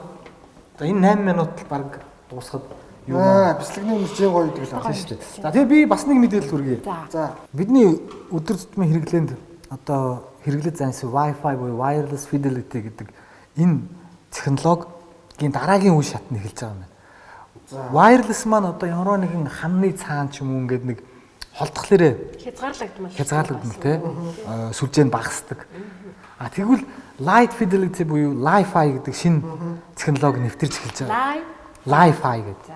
Энэ юу вэ гэхэлэр одоо энэ гэрэл юу болохоор соронзон долгион шүү дээ. Хит богино долгионоор Wi-Fi яадаг. Одоо тэгвэл энэ гэрэл буюу гэрлийн энэ тусгалаар интернет юг цацдаг. тийм шин технологи гарч эхэлж байгаа юм байна. За тэгэхээр энэ юус Америкийн нэгдсэн улсаас хэрэгжүүлж одоо гаргаж байгаа эрдэмтдийнх нь туршиж үзэж байгаа хамгийн анхны юу амжилттай болоод одоо төхөөрөмжийг багасгах тий ахуйн хэрэглээнд яг ашиглаж болох арай болоогүй над дэдл нь борлоод ирнэ шүү. Ашиглаж болох тэр одоо дизайн тэр юуг л хийх үлдсэн юм байлээ. Гаднаас гэрэл тусаад энэ гэрэл маань тусаад ингээд энэ гэрлийг ерөөсөө интернет орчуулж байна гэсэн. цацгал энэ гэрлийг ашиглаад сүлжээг мэдээд ятаад портал одооны ашиглаж байгаа энэ хит богино долгион тий радио долгион нь бол энэ бол хүний бид тодорхой хэмжээгээр хортой. Шүн унтахтаа унтрааж агараа гэдэг тий тарих амраа ачаал өгч тийм хэмдээдэг. Тэгэхээр одоо бид нар интернет хэрэглэе гэх юм бол одоо магадгүй шүнжэнгөө хэрэглэх гэдэг гэрлээ хасах шаардлагатай ч юм уу унтраах. Гэхдээ эн чинь бас өөр дээр нөгөө нэг шинэ утаснууд магадгүй тэр Wi-Fi-г юу гэдэг нь интернетийг бас хүлээж авах хадгалах ч юм уу дата мата гэдэг ингээ олон хувилбарууд бидэнд байгаа шүү дээ. Тэгэхээр ямар ч үсэн ямар ч үед интернетийг тэ ашиглаж болох гэрэлтэй нөхцөл бид нар ашиглаж үнэгүй Wi-Fi, Li-Fi-ыг ашиглаж болохоор болчихлоо шүү дээ. Тэгэхгүй сквадрын талбай дээр одоо ингээ хаагаад ингээд яваад байхгүй өдрөл байх юм бол тэрүүгээр Kevcom цацагч хэллээ. За наадхаа гаргаад ир. Тавг маань хөлөн. За наадхаа шууд энэ дэр. Вау. Ийшээ тавьчих да. За Италиар амттай хийгээгүй. Buon appetit. Тийм. Buon appetit. Buon appetit харагдаж байна шүү. За ингээд өглөөний хөнгөн пицца маань бэлэн болчлоо. За гоё YouTube имжлэг дуурайж байгаа биш шидэж. Шидэд нэгнийх нь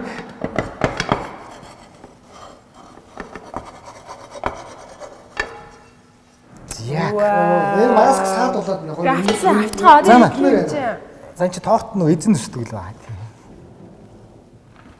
та гоё байна. Зэ.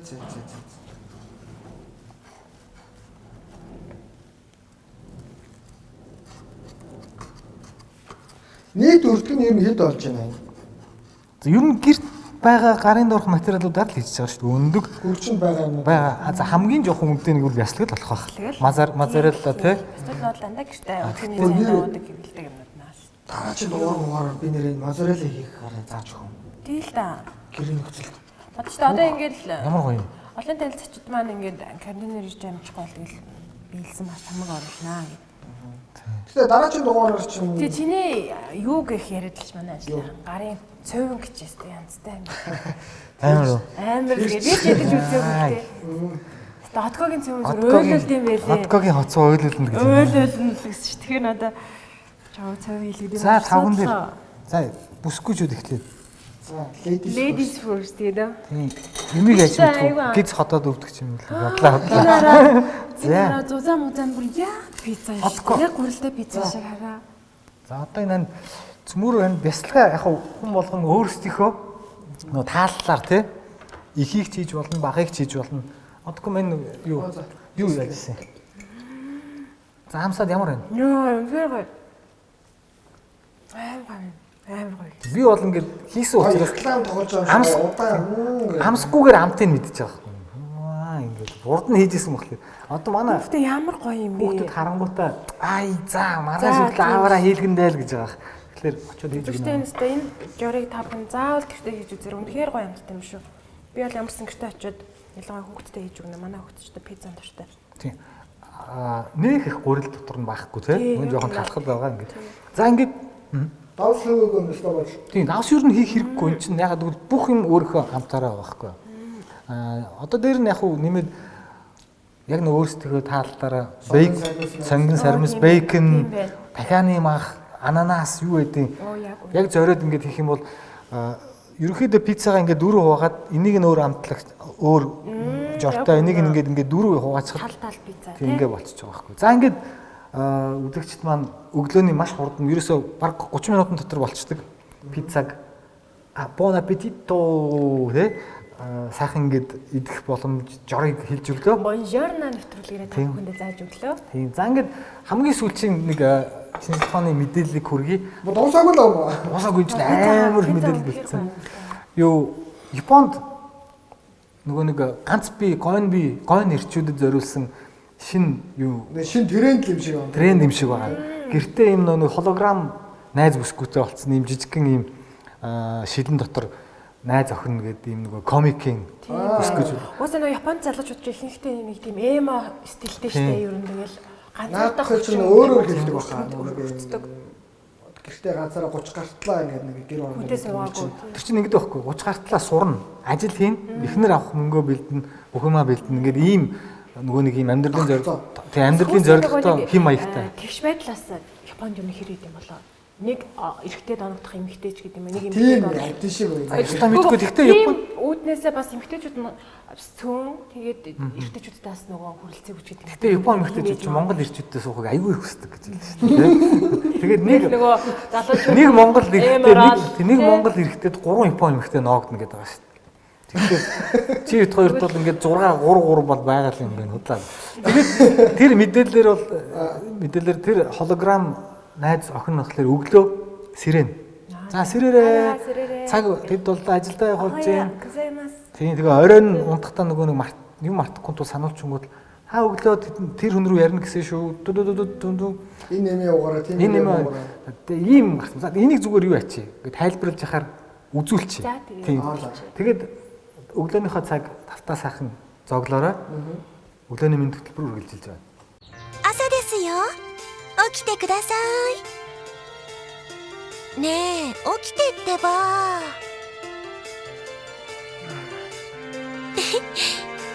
おはよう。おはよう。あ、今日雨が降るかもしれないから傘持って行って。急がないと遅刻しちゃうよ。行ってきます。いってらっしゃい。気をつけてね。状況ページ、商品のラインナップについての。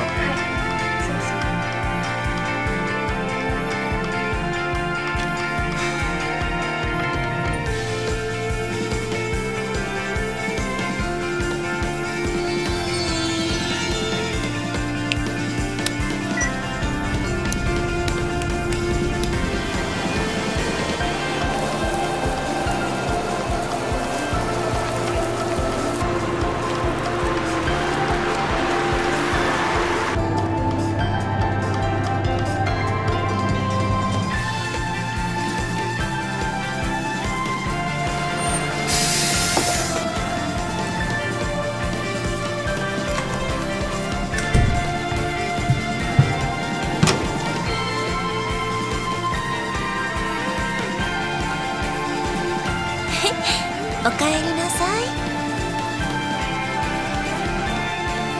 なんかさ、家で誰かが待ってるっていいもんだな。さっき思ったんだ。帰ってくるとき。おやすみ。おやすみなさい。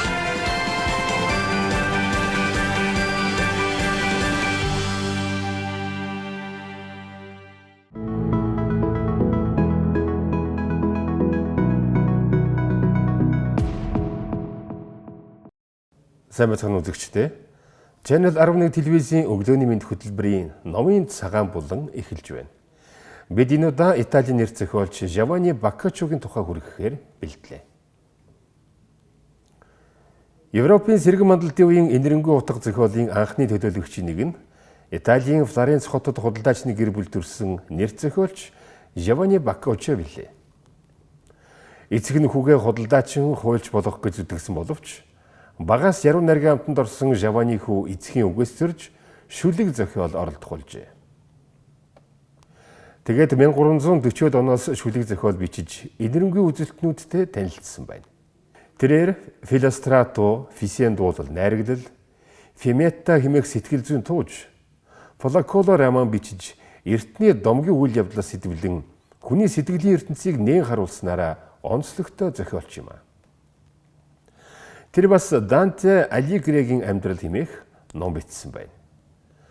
Boccaccio-гийн зохиолын сар нь 1350-аас 1353 онд төрөвсөн Декамерон хэмээх зохиол юм. Зохиолчийн төрсөн хот Флоренцэд 1348 онд горсон аимшигт тахлын үед Эрэгтэй эмэгтэй 10 залуу таглаас зүхтэж нэгэн шилтгэнд хорогдсон 10 хоногтой хүн бүр өдөрт нэгэн зугаатай түүх буюу 100 үлгэр хэлж байгаагаар зохиолч номынхоо зохиомжийг хийжээ. Декамерон гэдэг нь Эллийн хэлээр 10 өдрийн тэмдэглэл гэсэн үг юм. Уг зохиолд католик шашны бурангуй ёс феодалын харгас нийгэм түүний ядарсан ёс суртахууныг илчилж лам нарын бузар булаа харгас хэрцгий бүдүүлэг харанхуй байдлыг элэглэн үзүүлсэн байна. Эрхчлөөг эрхэмлэх үзэл санаа хөгжөөнд хошигнол нэвчин гэсэн Декамерон хэмээх энэ зохиол дэлхийн утга зохиолын алтан сан хөмрөгт орж зохиолчийнхоо нэрийг дуурсган үеийн үед мөн хүржээ.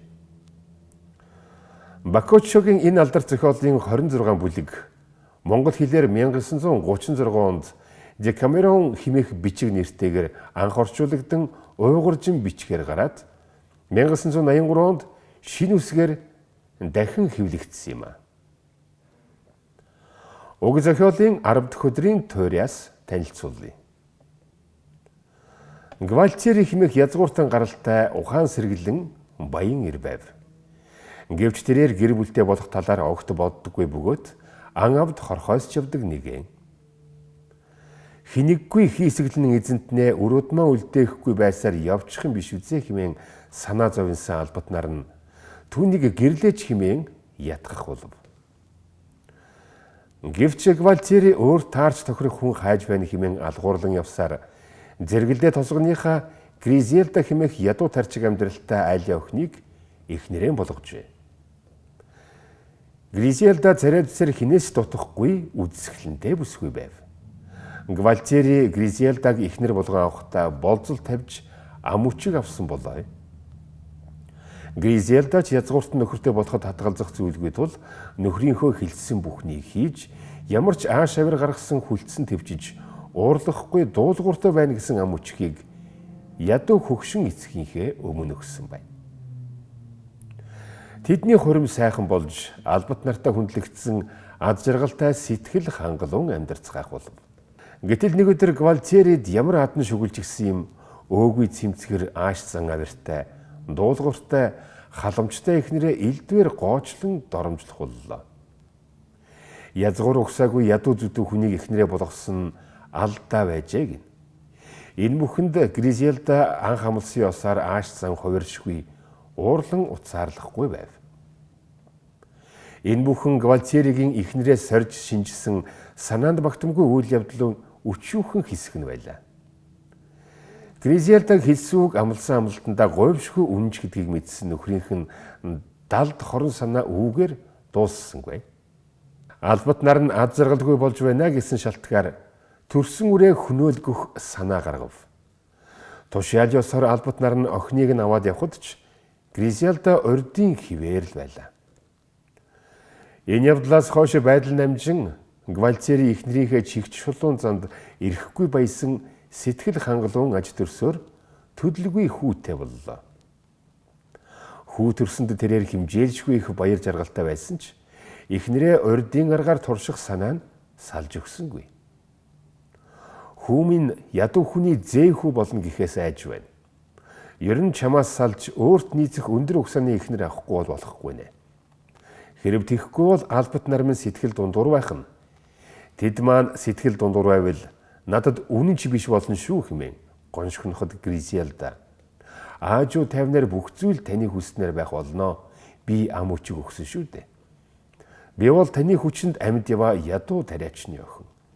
Танд л ая тухтай сэтгэл амар байвал болох нь тэр хэмээгээд байдал намжлаа.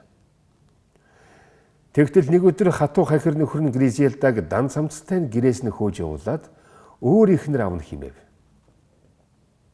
Төдөлгүй шинэ ихнэр авч иржээ. Харин Гризельда нөхрийнхөө шинэ ихнэрт үйлчлэн сэтгэлд нь сэв хийж өгье хэмээн хичээх боллоо. Энэ бүхнийг хөндлөнгөөс ажиглаж байсан Гвальтиери эхнэрийнхээ чинхүү сэтгэл үнэнч байдалд дахин хизээч эргэлзэхэргүй болж сэтгэл догдлон хамаг үннээ өчнө. Үнэн хэрэгтээ шинэ эхнэр гэгч үцгэлэнтэй охин бол тэр хоёрын анхны охин байжээ. Охиноо хөнөөсөн хэмээн нууцаар өсгснгийг нь мэдээд Гризельда ойлон хайлан охиноо тэрж яваад бүх хэрэг явдлын шиг тайлагдав. Тэгээд Гвальтиери өгүүлсэн нь эрхэм Гризельда минь ээ.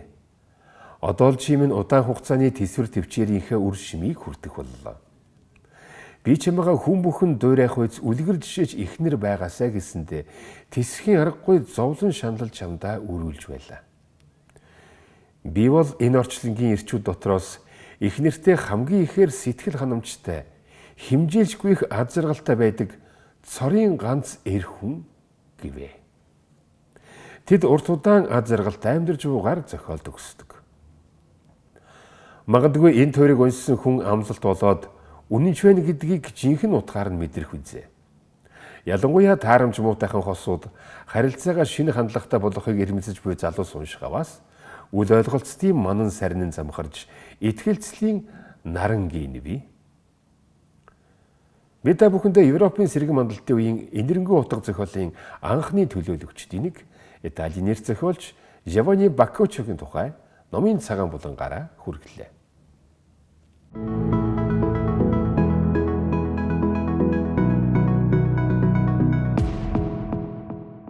За төвшөхийн маань хийсэн бол үнэхээр таалагдсан надад. Маш амттай тэгээ маш одоо нөгөө хялбар гарын доох материалаараа хийсэн. Сая гэхдээ өндөг нь хэдэн өндөг хийчихв? За 7 өндгөр бол баг бидэд 10-аад хүний порц биш. Харин тийм сая манай баг бүгдээрээ шуйдчихлээ шүү дээ. Тэгэхээр бол 4 хүний порц бол нэг 2-оос 3 өндөг ч юм орох юм шиг санагдлаа. Тэгээд хайруулын 5 чинь нэг 2 өндөг дүүгчтэй юм чинь. За нэг 4 өндгөрлөнд бол 3 өндөг ч юм уу тийм 3-аас 4 өндгөр. Тэгээд хүүхдүүдийн дуртай, гэр бүлийн хүмүүсийн дуртай сайхан юунуудаар бусад нөгөө хоолныхаа галаа бол хамгийн баг дээр нээсэн шүү. Тэрийг нэг маа зурглаач харуулж амжааг багтай. Плетгээ баг би нэг дээр тавьсан шүү. Нэг юм уу хоёр дээр. Тэнийг хоёр дээр байж агаад тэгээд бяцлагаа үрснийхаа дараа уурын зоохондоо хийчихлээ. Тэгэхээр нөгөө бяцлаг нь хайлаад үнэхээр гомдтой болсон. За мэдээж хурдан болдог ногоонууд ээж болж байна те. Сонгон ч юм уу сая паприка юу лээ? Чинжүү байсан те амт чинжүү байсан. Амт чинжүү улаан лайл өвөрцөө тэгээд баяжуулаад хям махан туртай усуудад зориулаад нөгөө өхрийн хил хям энэ оролцсон л та. Манай хоёр одоо хийж гэж нэхэх вэ те. За дараагийн мэдээлэл маань. За дараагийн мэдээллээ хүрэхээс өмнө Ноткоогоос нэг юм асууя. Өвнөртэй усыг ер нь яг хаашаа цацдаг вэ? Өдөрт ер нь тогтмол цацдаг уу? Хаашаагаа вэ? Рефлексээр хаашаа цацдаг вэ? Ер нь олон нийтийн газар байхдаа би өвнөртэй ус хэрэглэдэг. Одоо жишээлбэл тоглолт ч юм уу, тиймэрхүү арга хэмжээ ч юм уу тийм. Ер нь тэгэл стандартаар ингээл ингэсгээл тийм. За тэгвэл одоо хүрэж байгаа мэдээллээсээ өнөртэй усыг хэрхэн яаж зөв төрөх талаар sorry. За би ч гэсэн мэдээлэл бас та бүхэндээ хүргэе гэж бодлоо. Охид бүсгүйчүүд төдийгүй залуусыг гоо сайхныг тодотгож бусдад тааламжтай сэтгэл төрүүлэхэд тусалдаг чухал зүйл бол сөрчиг билээ. Тиймдээч бид хаа явсан газраа дуртай үнэртэнгээ цүнхлээд явдаг нь нууц биш. Гэвч дуртай үнэртэй усаа түрхээд байхад л үнэр нь төдийлөн өндөгдөхгүй хурдан гараад байдаг бол бидний бэлтгэсэн доорх мэдээлэлд анхаарлаа хандуулаарай. Сэрүүн газар хадгалах хэрэгтэй. Хэрвээ сүрчигнийхаа үнэрийг удаан байлгахыг хүсвэл үнэртэнгүүдээ уаалгын өрөө, нарны гэрэл шууд туссан дулаан газруудад хадгалахаас аль болох зайлсхийгээрэй. Учир нь эдгээр газруудад хадгалснаас үнэртэнгийн чанар алдагдаж үнэрээ төдийлөн удаан барьдаггүй байна. Тиймээс гоо сайхны бүтээгдэхүүний нэгэн адил харанхуй хуурай сэрүүн газарт цонхноос хол хадгалах хэрэгтэй. Эсвэл белууны суурин дээр өрөөнийхөө аль нэг тохиромжтой газар тусад нь тавьж болох юм. Барилдлын үнэртэнг удаан барьж өгдөг. Үнэртэн түрхэх тухайн газартаа юун түрүүнд барилдлын түрхэж өгвөл үнэрээ илүү удаан хадгалдаг байна. Барилдлын байхгүй бол ямар нэгэн үнэргүй цэг орлуулан баг зэрэг нэмгэн жиг түрхэж өгөөрэй. Инх нь хуурай арьсан дээр цацхаас илүү үр дүнтэй аж. Мөн сүрчг нь үнэртэй усыг бодвол илүү тогтцол цайтай учир үнэрээ удаан хадгалахад тустай. Үнэртэн түрхээс өмнө тухайн газартаа чигшил өгөөрэй. Ингэснээр үнэртэн удаан тогтох нөхцөлийг бүрдүүлж өгдөг. Учир нь хуурайсан арьсанд үнэртэн түрхэж өгснөөр тухайн үнэртэн таны арьсанд хормын дотор шингэж үнэрээ хурдан алддаг байна. Хувцалгаас өмнө үнэртэнгээ түрхэх. Мөн шүршүүрт орсныхаа дараа баг зэрэг чихтэй биен дээрээ дуртай үнэртэнгээ түрхэж өгөх нь сүрчигний үнэрийг удаан хадгалах болно. Хувцалгаас өмнө үнэртэнгээ түрхэх. Мөн шүршүүрт орсны дараа баг зэрэг чихтэй биен дээрээ дуртай үнэртэнгээ түрхэж өгөх нь сүрчигний үнэрийг удаан хадгалах болно. Түүнчлэн хувцас өмсөсний дараагаар үнэртэнгээ затснаар үнэр таны хувцас чимэглэл шингээс цаашгүй юм. Мөн цагаан өнгийн хувцас нь сүрчгийг затснаар толгой тогтох аюултай. Сүрчгээ төрөхсний дараа үрж болохгүй. Бид бүхэн дуртай үнэртнээ цацсныхаа дараа тухайн газараа гараараа үрж тараадаг. Ингэснээр үнэртэн үнрээ төд удалгүй алддаг байна. Эдгээр газруудад үнэртэн төрөхөж өгөөрэй. Юун түрүүнд үнэртэн төрөх газраа тодорхойлох хэрэгтэй. Биеийнхээ судасны цохилд илүүтэй мэдрэгддэг үргэлж халуун байдаг газруудад сүрчгийг төрөхөж өгвөл илүү удаан үнэртдэг байна. Жишээ нь хүзүү, цээж, бугуй, хурууны салаа, бугалганы нуглам, игэмний хонгорхой, шагаа гих газруудад төрөхөж өгөх нь усны үнэрийг маш удаан хадгалдан үлдэхэд тустай. Сүрчгээ агаарт цацаж түүнийхээ дор зогсох хэрэгтэй. Хэрвээ та үнэртэнг ойроос цацах дургүй, үнэрийг нь авч чаддаггүй бол үнэртэнгээ агаарт шүршиж түүнийхээ дор зогсох хэрэгтэй. Ингэснээр таны бид үнэртэн жиг шингэх ач тустай. Үнэртэй усыг үс рүүгээ цацахдаа болгоомжлох хэрэгтэй. Охид бүсгүйчүүд их хвчлэн үнэртэй усаа үс рүүгээ цацдаг. Тэгвэл ингэснээр таны үс хураашин өнгө алдаж ихээр гэмтдэг байна. Түүнийхээ оронд өөрийн дуртай үнэртэнгээ самандаа шүршиж дараа нь үсээ самнуул үс гэмтэхгүй сайхан үнэртэх давуу талтай. За саяны өгсөн зөвлөгөөнөөс отгоо маань хаашнаа цацвал зөв, яаж цацвал удаан хадгалагдах вэ гэдэг зүйлийг сурсан уу? Сурж авлаа. Бас тэр их зүгээр байна. Нэг сэрүүн нөхцөлд хадгалах зорилготой. Хадгалах горим тий яг үнэ. Тэгэхээр бас бид чинь нөгөө нэг үнэртэй ус авчаад ингээд орхичдаг. Тэгээл тэрнээсээ нэг хаяад цоцтой шүү. Ерөнхийдөө эмэгтэй хүн бол доотлон 3 устай байдаг шүү дээ эмэгтэй хүн ялангуяа. Тэгэхээр манайхан ингээд жил дамнан хэрэглээд байдаг. Гэвч тэр үнэртэй усны маань чанар нь хадгалах гормын барих тийм чанар нь одоо яг үнийг хэлэхэд буруу хадгалснаас болоод муудж идэг. Тэгээд нөгөөхөө ингээд цацдаг, тухайн үед л үнэртдэг. Гэвч тэр үнэрийг маань удаан барьдаг л үнэрийг маань удаан барьдаг амархан гарчдаг л юм байна. Би амар үнэрч гэх юм уу нэг юм үнрээс нэг юм одоо илүү өөр зүйл мэдэрч чаддаг л да. Гоо зүү гэдэг ч юм уу тий. Одоо энийг яг юу гэж ямар үнэртэй усан дуртай вэ? Хурц биш. Тэгтээ нэг юм удаан ингээ байгаад идэг үнэртэй ус байдаг шүү дээ. Ерөнхийдөө нэг юм гой мэдрэмж өгсөн л үнэртэй ус. Тэгэхгүй бол нэг юм ананарын нэг нийтлэг үнэртэй ус байдаг шүү дээ. Шониа. Тий ингэж чамд ингэ санагддаг. Одоо жишээлбэл одоо удаан хадгалагдсан үнэртэй усаа цацхлаар яг тэр үеийн дурсамж нь шууд үнэртдэг, мэдрэгддэг. Яг зөв наачмаас ярих хэрэгтэй сэдв баг тий. За тэгэхээр энэ үнэртэй усны сэдвийг бас хоёлаа дахиад нэг хайрцагт хийчихье. Дараа нь өргөжлүүлж яриа. За би бол ямар ч байсан халдгалах нөхцөлийг бол мэдэж авлаа. За яаж хэрэглэх нь бол ер нь миний мэддгээс дахиад илүү мэдэж авлаа. Баярлалаа. За тэгэхээр дараагийн мэдээлэл маань болохоор бидний мэрэгчлэлтэй холбоотой байна. За хүмүүсийн хүн төрөлхтөн үүснээс хойш ер нь тодорхой мэрэгчлүүд ингээд янз янз байдлаар хөгжөөлөд юм байна л да. Одоо болохоор ерөнхийдөө бол хомигдох тийш хандсан. Одоо юу гэмдэ химэл оюухан роботууд хүний оролцоогүйгээр л хийждэг болж байгаа юм шүү дээ. Тэгэхдээ хизээч роботууд хийх боломжгүй мэрэгжил бол байд юм байна. Хүн төрөлхтөн одоо бидний хийж чадах зөвхөн хүн хийж чадах мэрэгжил гэх юм уу. За тэгэхээр хүмүүс бид нар энэ мэрэгжлийг сонгох юм бол ер нь роботуудад бол өрсөлдөд байж болно л гэж ойлгоорой. Компьютер хизээж орлож чадахгүй таван мэрэгжил. Өнөө үед хиймэл оюун, шатар тоглож зураг зурж хэрэглэгч болон үйлчлэгээ үзүүлэгч нарын харилцааны 85%-ийг дан ганцаар хариуцж чаддаг болжээ. Үүний улмаас ирээдүйд компьютер нийт ажил мэрэгжлийн 90%-ийг олгоно гэсэн тооцоолол хүртэл гарсан байдаг. Тэгвэл хиймэл оюун ухаан хүртэл орлож чадахгүй мэрэгжлүүд тустай байх аж. Өнөөдөр та бүхэн тэдгээрийн тухай хүрэхээр бэлтгэлээ. Сурган хүмүүжүүлэгч. Бид боловсролын дижитал болгох эринд амьдарч байгаа хэдий ч багшийн заах арга барилыг хизээж компьютероор сольж чадахгүй. Аливаа зүйлд суралцна гэдэг тууштай байдал, анхаарал, хайр инрэл, мөн хатуужил шаарддаг. Тийм ч учраас хиймэл оюун ухаан бүхий сурган хүмүүжүүлэгч нь сургууль, ихтэй сургуульд хизээж тохирохгүй. Баг сурагчдыг байнга шахаж, урам зориг өгч байх хэрэгтэй. Ялангуяа бага насны хүүхдүүдэд хайр халамж нь ургамлыг тордох мэт зайлшгүй шаардлагатай зүйл байдаг. Багш нь зөвхөн сурагчдын ахиц дэвшилд дүн шинжилгээ хийхээс гадна ангийн дотоод үр амьсгалыг шууд таньж ямар шийтгэл эсвэл ямар шагнал өгөх зэрэг олон зүйлийг шийдвэрлэх ёстой хүн юм. Робот биш харин амьд хүн л энэ бүхнийг хийж чадна. Маркетинг. Өнөө үед компаниуд болон хэрэглэгчид хоорондын харилцааны 85%-ийг хиймэл оюун ухаан гүйцэтгэдэг болсон гэх судалгаа бий. Хиймэл оюун ухаан нь Оскарын шагнал хүртсэн 17 хүний 16-г нь урьдчилан таамаглаж, мэргэжлийн шаталжтыг над тавьж чаддаг болсон өнөө үед энэ гайхах зүйл биш юм. Технологийн хөгжил өдөр ирэх тусам улам бүр нэмэгдэж, зах зээлд олон янзын хэрэгсэл нэвтэрч байгаа боловч Энэ бүх харилцааны ард амьд хүн байсаар байна. Үүний шалтгаан нь хүн хиймэл оюунтай харьцуулахад аливаа зүйлийг сурахын тулд маш бага мэдээлэл шаарддагт байгаа юм. Бидний тарих 11 сая бит мэдээллийн хормын дотор боловсруулж шаардлагатай 50 мэдээллийг гаргаж ирдэг. Мэдээж хэрэг хүн цаг үргэлж оновчтой шийдвэр гаргаж чаддаггүй боловч зарим тохиолдолд алдаа эндэгдэл асуудал зэрэг нь бүтээгдэхүүний онцгой шинжийг бүрдүүлэхэд томоохон нөлөө үзүүлдэг. Нэмж дуртахад хиймэл оюун ухаанаар бүтээсэн загвар, стратеги нь сайн боловч үргэлж хангалтгүй дутуу дулмаг байдаг.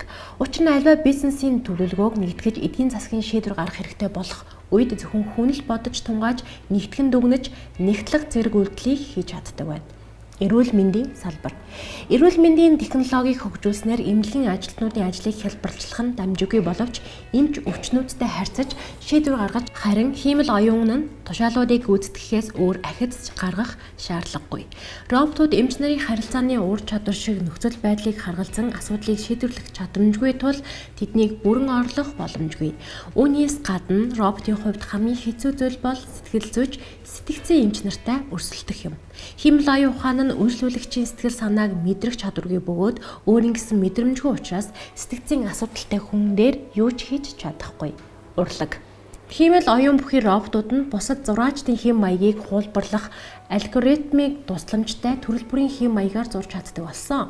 Гэсэн хэдий ч тэд уран зургийн нарийн төвөгтэй элементийг дуурайж чадна гэдэг нь эргэлзээтэй. 2018 онд дуудлага худалдаагаар түүхэнд анх удаа хиймэл оюун ухааны бүтээлүүд зарагдсан юм. Тус хиймэл оюуны зурсан Эдмонд де Белемегийн хөрөг $432.500 зарагдсан юм. Гэсэн хэдий ч хүмүүс ийм өндөр үнийг уг зургийг үн цэнийг үнэлсэнд биш харин програм зохиогчдын алгоритмыг үнэлсэн учир төлбөр төлсөн. Үүнээс гадна хиймэл оюун ухааныг оюуны өмчийг хулбалсан гэж буруутгаж байсан тохиолдол ч бий. Бүтээл төрөхын тулд олон хүн олон зүйлийг мэдэх бүтээлч чанараа хөндөг учиртай байдгаас гадна ертөнцийг үзэх үзлээ буцадтай хуваалцах хэрэгтэй болдог. Хиймэл оюун ийм мэдрэмжийг мэдрэх чадваргүй тул үзэгчдийг хөдөлгөх бүтээл гаргаж чадахгүй. Хүний нөөц. Хүний нөөцийн мэргэжилтнүүд мөддөө роботоор солигдохгүй. Учир нь хүмүүсийн харилцаа холбоо тэдний мэргэжлийн гол цөмөн юм. Хүний нөөцийн менежерүүд өөрчлөгдөж буй ажлын байрны нөхцөл байдал дасан цогцох чадвартай байх ёстой бөгөөд ажилчдын хоорондох олон хүмүүсийн хоорондын нарийн төвөгтэй зөрчилдөөнийг шийдвэрлэх чадвартай байх ёстой. Тэдгээргүйгээр ажилчдын чадварыг урамшуулах, үнэлэх, ажилд авах, цомхотгох ажлыг үр дүнтэй учир шалтгаантай хийх боломжгүй болно. За мэдээж энэ 5 мэргэжил бол ёстой яалтчгүй. Компьютер буюу хиймэл оюун ухаан орлуулж болохгүй юм байна. Багш бол ойлгомжтой. Багш бол нөгөө ньяас гэж яддаг шүү дээ. Хүүхдийг яаж хайрлах, халамжлах тий бас нөгөө буруу юм хийв шийдэх бас хоёр сурагчтай хооронд нь эвлэрүүлэгч гэдэг юм уу. Тиймэрхүү гоё нандин харилцаанууд бол хизээч өрсөлдүүлэх гэдэг ч юм уу. Тий хизээч одоо робот маань орлож чадахгүй нь шүү дээ тий.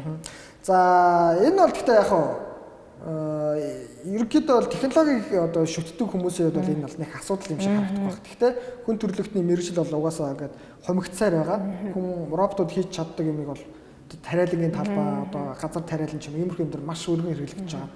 За тэгэхээр дараагийн мэдээлэл маань болохоор тэжээр амьтдын тухай. За тэр дундаа нохоотой холбоотой мэдээлэл байгаа. Отко маань нохоо тэжээж гисэн үү? Тэжээлгүй яах вэ? За яг ингээд нохооны ингээ юу орох гэж ирэхээр миний нөө нэг юм тэжээжсэн нохоо цаана маань бодогдаад байна. Би ч гэсэн нохоо тэжээжсэн. Би 13 жилийн турш Симбернаар үйлдвэрийн нохоо гэртээ яг орон сууцандаа тэжээжсэн. Тэгээд манай нохоо маань яг надлан 100 яг нөгөө жам ёсороо хөгшрөөд бурхан болсон байгаа. Тэгээд ерөөдөө эмч нь бол тэгжсэн. Хүний насаар 100 хүрсэн нохоо байна. Тийм болохоор үнэхээр сайхан насалсан байна. Та хэд маань бас нохоогоо үнэхээр сайхан тэжээсэн байна гэж бас хэлж байсан. Ямар лам шиг зөвлөгөө гэдэг юм чи байна. Гэсэн яг тийм хийгээд штэ байна тийм. Тийм болохоор одоо хүрэх байгаа мэдээлэл маань гэрийн орон сууцанд тэжээхэд тохиромжгүй 5 үйлдвэрийн уучлаар 10 үйлдвэрийн нохоог одоо та бүхэндээ сонирхуулах гэж байна. Тийм. За ингээд мэдээлэлтэйгээ танилцсан уу? Нохоод хайртай хүмүүс тэдний зан аршин, давуу тал, бие бэлтрийн хөгжил, өнгө цус гээд олон үйлдвэртэй байдгийг сайн мэднэ. Үйлдвэр болгон өөр өөрсдийн гэсэн онцлогтой бөгөөд тэдгээр нь тухайн нохойг орноор суудсан тэжээж тижээж хамт амьдрахад амар эсвэл хэцүү болгодог гэлээ. Иймээс та бүхэнд гэр тижээхэд тохиромжгүй үйлдэлүүдийн талаарх мэдээллийг хүргэж байна. Ротвейлер. Хүчтэй хамгаалагч Ротвейлер нохой нь гэр бүлийн хамгаалагч, энхийг хөрхөн гишүүн байж болно. Гэсэн хэдий ч түүнийг харгалзах хүн хүчтэй байх хэрэгтэй. Зарим эмэгтэйчүүд хүүхдүүд тус нохойг барьж дийлдэхгүйгээс болоод ууртай эсвэл дэггүйцэн үед нь зогсоож чаддаггүй алдаж, бусдыг айлгах цөөн тохиолдолд өөр ямар нэгэн ноцтой асуудал үүсэх нь бий. Ихэнх тохиолдолд ийм зүйлс сайн сургаагүй улмаас болдог. Хоёрт алабай. Энэхүү аврах биетэй нухтыг ихэнх хүмүүс том талбай эсвэл үйлдвэр мануулахаар тижээдэг бөгөөд биеийн хэмжээнээс нь болоод гэртээ тижээх зоригтой хүмүүс тийм ч олон байдаггүй. Нэмж дурдахад хувийн сууц болон хашаа байшинд амьдарч тассан алабай дийлэнх тохиолдолд орон сууцнд тасахгүй стресстэй тул тэдний хувьд насанд хүрээд цааш нь орчинд цогцох нь маш хэцүү байдаг. 3-т англи булдог. Булдогийн галаас төрөх баргийн хүнийг айлгаж чадна. Нас ахих тусам тус нохой догшин зан зөөлөрч тайван эсээсээ маш хамааралтай болно. Булдог нь физиологийн онцлогоос шалтгаалж өөрсдийгөө байнга майжиж чаддгүй тул хүнээс ихээхэн анхаарал шаарддаг байна. 4-т хаски. Хаски гүлэг байхдаа үнэхээр хөөрдөн байдаг ч нас бийг үүсээд огт өөр төрхтэй болно. Хэд идэвхтэй буюу ирж хүч ихтэй энэ амьтан орон сууцнд удаан хугацаагаар байж сууж чаддаггүй бөгөөд гадаа орчинд дураараагүй тоглох дуртай. Хаски угаасаа хөдөлгөөн ихтэй учир гэрд сахилгуйтаж таарсан зүйлээ хэмгэлэх нь элбэг. Мөн ус нь байнга ундаг учраас өдөр бүр самнах хэрэг гардгийг мартаж болохгүй. 5-т герман хонж. Овчаркын цагдаа сэргийлэх мэдийн хүчний байгууллага төгс таарсан амьтан боловч орон сууцны нөхцөл хижээхэн хэцүү. Энэхүү нохойг сайн сургаж хүмүүжүүлээгүй тохиолдолд захирам чиглүүлэхэд төвхтэй нэн хурц ааштай болтгоо. Гэхдээ сайн сургасан овчарк эзний зөвшөөрлгүй юу ч хийхгүй ухаалаг байж чадна. 6-д Жак Рассел Террер. Энэ үйлдвэр мархын аргагүй хөөрхөн боловч урдын цаг хугацаанд амчин байсан ген нь маш бардам зангаар илэрдэг. Тиймээс эзэнтэйгээ байнга зөрчилдөж команд авахгүй зөрүүдлэх нь илбгэ. Нас ахих тусам хашир болох энэ үйлдвэр нь эзнийхээ үгийг огт хайхрахгүй байх нь бий. 7-д Питбул. Зодоон тулаанд гаргууд гэдгээр нь хүмүүсийн сайн мэддэг энэ нохой 90-ад оны үед нэлээд алдартай байсан. Гэвч хэд тогшин зантай энэ нохой гэртээ байлгана гэдэг хүүхэд өсгөх дайны мэдлэг туршлага ухаан шаардна. 8-д Испанил. Испанилийн гадаад үзмж болоод эрүүл мэндийг хамгаалах нь маш хэцүү юм. Түүний үс нүд чихэн өвчнөд өртөмдгийн учраас байнгын арчилгаа шаардна. Тиймээс маш их цаг завтай хүн л энэ үйлдвэрийн нохой тижээхэд тохиромжтой. 9-т лабрадор. Лабрадор нь хүүхдүүдийн хувьд хамгийн сайн найз, хамтрагч, асрагч гэдгээрээ алдартай. Энэ нохой нь мөн зөөлөн төрхтэй учраас зар сурталчилгаанд түгээмэл тоглох нь бий. Хүмүүс гадаад төрхөнд нь татагдаж энэ нохойг өргөж авдагч арчилгааг нь дийлж чаддаг нь тиймч их биш. 10-т Акита Ино. Энэ үйлдвэр Хачико киногоор олон хүн танил болсон мэлээ. Гэсэн хэдий ч Акита Ино кинон дээрх шиг зүгээр л байж байдаг гэмгүй хөөрхөн нохой биш. Хурдан хөдөлгөөнтэй, сэргэлэн ухаалаг, эзэндээ маш их хайртай байдаг нь үнэн ч уг үйлдвэрийн нохойд эзнээсээ бусад хүнд итгэдэггүй, бусдын хүүхдүүдэд дургүй байдаг. Хурдан хөдөлгөөнтэй гэж дээр дурдсны зэрэгцээд хэд мөн төрөмгийн ааштай амьтад учир хаа газар уймэн дэгдэх хандлагатай. За тэгэхээр саяны нохоонууд чинь ихэнх нь бас тижээдэг л нохоонууд байна. Сүүлийн үед тий ялангуяа хаски испанилыг бол манай монголчууд бол ялангуяа гэртээ хөөрхөн тий гэртээ төлхөө их орон сууцндаа тижээдэг байгаа. Тэгсэн чинь бас тохиромжгүй үйлдвэрүүд энийг юм биш үү? Гэхдээ нохоог хайрлаад, сайн сургаад за ер нь тэгээд муухан хүнээс дээр л гэж ярьдэн шүү дээ. Тэгэд яг гэрийн нөхцөлд тижээх одоо ер нь тэгээд эзнээсээ шалтгаална л да. Эзнээсээ шалтгаална. Тэрнээс шинэ нөхцөл байдлын боломжгүй гэх юм бол бас хэцүү л байна. Мэдээж нөгөө нохой тижэн гэдэг чинь гэрийн нэг гишүүн болно гэсэн үг. Тийм болохоор сэтгэлийн хөөрлөөр нохой тижээх бол маш буруу зүйл. Цаг зав, сэтгэл зүрх мэдээж мөнгө санхүү. Одоо энэ нохой мууранд зориулагддаг байгаа тийм болохоор ерөөхдөө бол сэтгэл хөдлөлөөр бол хандаж болохгүй. Тэгээ ер нь юу яа энэ мэдээллийг яасан чинь би бас маа найз нар нохотой биш мандтай тэжээр амьттай холбоотой ажил эрхэлдэг найз нар зөндөө байгаа. Тэгэхээр энэ найз нарыгаа урьж авчираад бас дэлгэрүүлж бас баяжуулж байна. Энэ мэдээллийг бол маш дэлгэрүүлж бас хөргмээр санагдлаа миний хувьд ч гэсэн. Одоо нэг хавар цаг ирж байгаа бас нэг юу баймаа янз янзын хэлдэг шүү дээ. Нэг одоо нэг ялангуяа манай хүүхдүүд маань эцэг хийсээ битгэн гүлэг хараад яг гойд нь шүү дээ. Аваад үг гэх. Тэнгүүд нэг эцэг эхчүүд нь яг үнэглэхэд нэг дараа нь гарах үр дагавар одоо хариуцлага сайн мэдхгүйгээс болоод хүүхдийнхаа гуйлтаар одоо нохоо авч тийжээдэг. Тэгээд тухайн үедээ 1-2 сарын дотор нохоогоо сургаж чадахгүйгээс болоод нохоогоо зовоо хамтан зовоох асуудал айгүй их тулгардаг. Тийм. За тэгэхээр энэс үүдсэн янз янзын асуудлуудыг шийдэх боломжтой байдаг байгаа. Тэгэхээр энэ асуудлыг шийдэх боломжтой тухайн нөхцөлтэй нь ажилладаг хүмүүс бол маанаас наваа. Тэгэхээр хоёулаа дараа чинь ковид мовид дуусах. Тэгвэл хоёулаа гой бүр зочноор урьж байгаа. Тэгээ. За тэгэхээр өглөөний мэд хөтөлбөр маань энэ мэтлэн та бүхэн болонгууд маань сонирхолтой мэдээлэлүүдийг хүргэх болно. За өнөөдрийн зочноор ирсэн Тушаахта маш баярлалаа. Түрүү хэлж амжсангүй бас тий. Харин тий. Яг үнэ. За гоё маш амархан easy pizza хийх аргыг зааж өгсөн байгаа биднэрт. За тэгээд төгсгөлд нь болохоор та бүхэнд K-pop болон хүрэх болно. K-pop болон маань болохоор манай Мөгийн маань хүргэдэг байгаа. За Мөгийн хувьд гэх юм бол Солонгосын соёл урлагтай холбоотой, за K-pop соёлтой холбоотой мэдээллийг та бүхэнд хүргэдэг. За K-pop соёлын мэдээллийг хүргэчихэд бүгдээрээ ерөнхийдөө бол өглөөний мэд хөтөлбөр маань өндөрлж байна гэж ойлгоорой. За энэ мэтчлэн Откопит 2 олон сонирхолтой мэдээллүүдийг дараагийн дугаартай та бүхэндээ хүргэнэ. Нэг юм хэлэхэд дараагийн зочны маань болонд манай дэсигч маань өргөдөн. Тэгээ бас хоол хийж сонирхолтой байгаа. Түрүү харин пицца хийж байгаад харин хальт дурддагдаад өнгөрлөө шүү дээ, тий. Ямар хоол хийх вэ?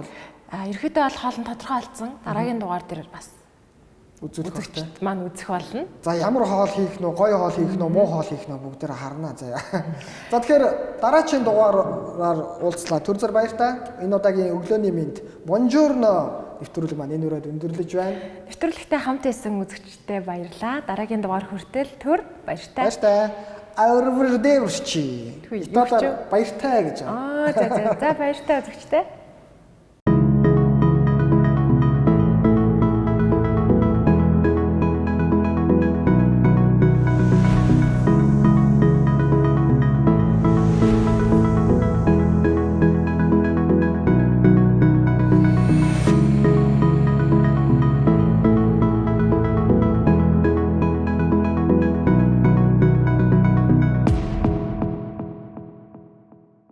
Өглөөний мэнд үзэгчдээ та бүхэндээ амралтай өдрийн мэнд хүргэе. Манай энэ удаагийн K-pop болон хөл хорионы дэлгэмээ баримтлаад гэрээсээ та бүхэнд хүрэхээр боллоо.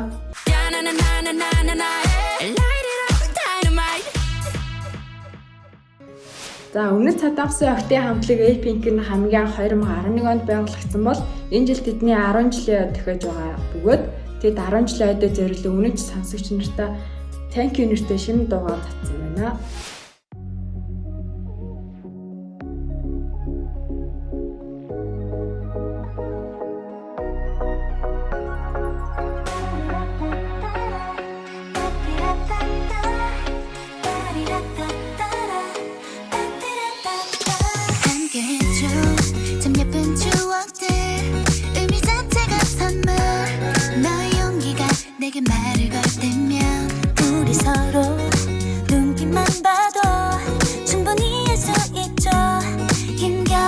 날도 함께 아파서 행복한 순간부터 눈물의 시간까지도 모르는 게 없었던 우리 사이일걸 많이 내 연인 같은 그대에게 일관되기도 수줍은 미소 보내고 싶어 언제까지라도 괜찮은 시간은 우리 편인걸 세월이 지나도 영원한 지금 내일을 알잖아 늘 고마워 용기를 주었던 그대들이 곁에 있어 반짝이는 우리 말라 Thank you forever 지금 날 보고 싶을 때 소중했던 우리 지난 추억도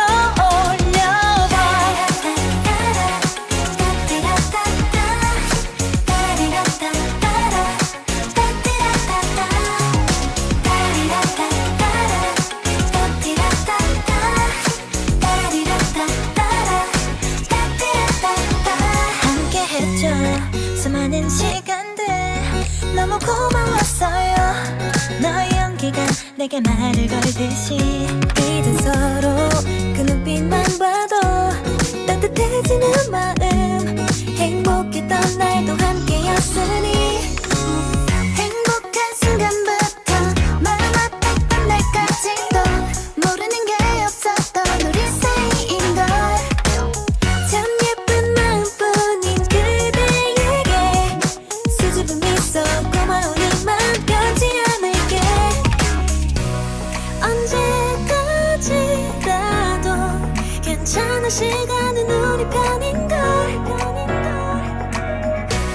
세월이 지나도 영원한 지금 내일을 알잖아 늘 고마워 참 바보 같지만 해줄 말이 하나라서 미안하지만 받아줘 내 안에 그대 시간 속에 너와 단둘이 있으면 만족해 함께라서 다행이야 정말 길다면 긴 시간 속에 하루하루 기다림으로 가득해 하나 둘 열 번째 해까지 나도 will be okay 처음 봤던 그 설레임 그대로 늘 고마워 기분 좋았던 그대들이 곁에 있어 반짝이는 우리 몰라 Thank you forever 시간 속날 보고 싶을 때 소중했던 우리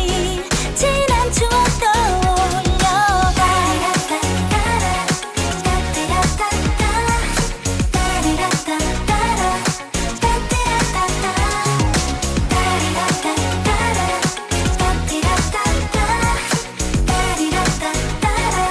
따띠라따따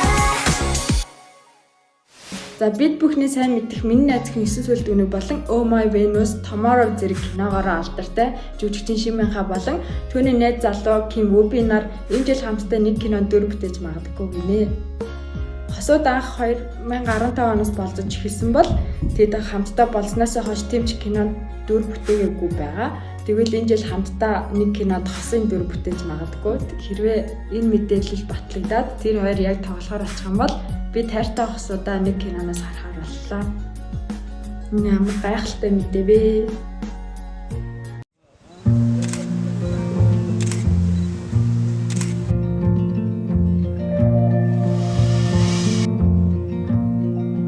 I await the day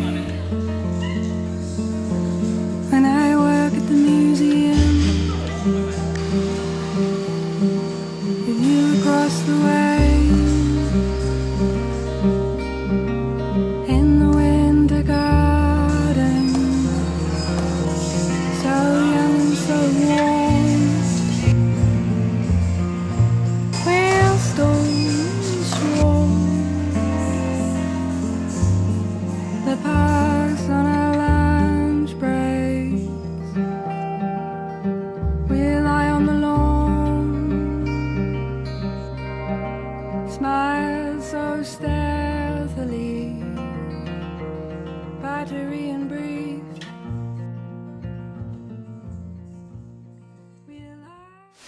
Жүжигчин Сой Ижигийн карьер дууссан гэх мэдээлэл гараад байгаа лээ. Энэ юутай холбоотой вэ гэх юм бол Сой Ижи маань 2018 онд жүжигчин Ким Жун Хүнтэй өргөдөг байсан бөгөөд өргөдөг байх хугацаанд найз залуугаа ингээд дарамтлагдаг байсан мессежийн түмэнд илгасан.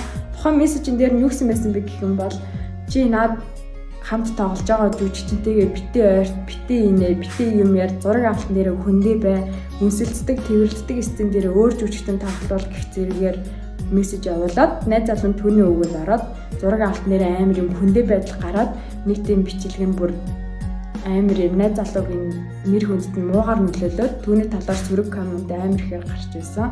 Энэ бүхний гол буруут нь Сой Ижи байсан байна гэх мэдээллийг саяхан олсон билээ. За тэгэх юм бол үүний араас бас Сой Ижи ахлах сургуульд байхдаа огтыг дээрлэгдэг дарамтлагдаг байсан. Тэгээд наа чи гоо сайхныхаа халгаанд орсон штеп энэ дээрээ түүний талаар нилээд юм муу жиргэнүүд гараад ирсэн бөгөөд энэхүү асуудлаас болоод түүнтэй хамтран ажиллаж исэн entertainment-ууд компаниуд гэрээгээ цуцлаад түүнтэй хамтран ажиллаж исэн видео бичлэгнүүд хэдэн өөрсдийн сайтаасаа устгаад ирсэн бөгөөд энэхүү гинтийн гэрээ цуцсан асуудлаас болоод жүжигчин Соёжи маань $1 сая өрөнд орсон байгаа лээ. $1 сая өрөнд орохоос гадна түүний цаашдын карьер нь үргэлжлэх үгүй юу гэдэг амар том асуудал үүссэн байгаа. Гэрээтэй өөрийн цаашдын карьераа авч үлдэхийг хүсэж байгаа бол энэхүү гарч байгаа сөрөг хил амуудыг үнэн эсвэл худлаа гэдгийг өөрийн биеэр аль биесны мэдэгт хийгээд зарлах ёстой гэж түүтэй хамтран ажиллаж байсан компаниуд үзэж байгаа юм аа.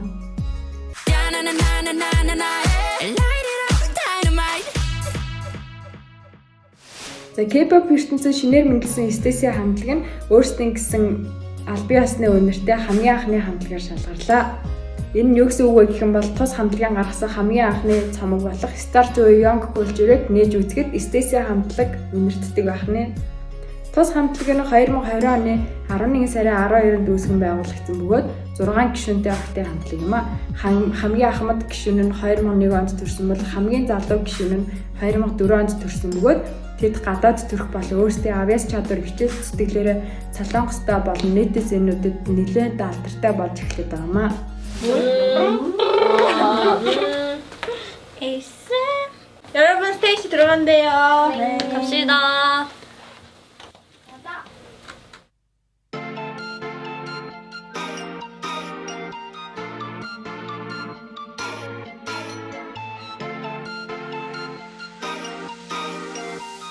Stacy girl, it's going down.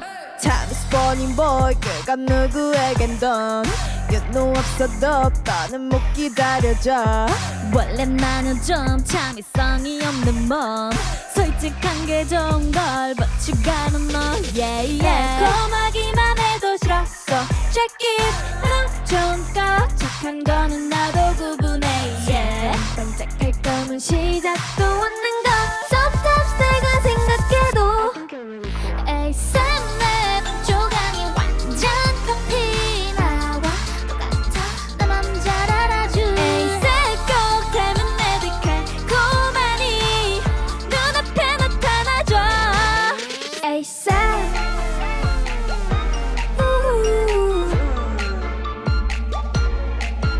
에이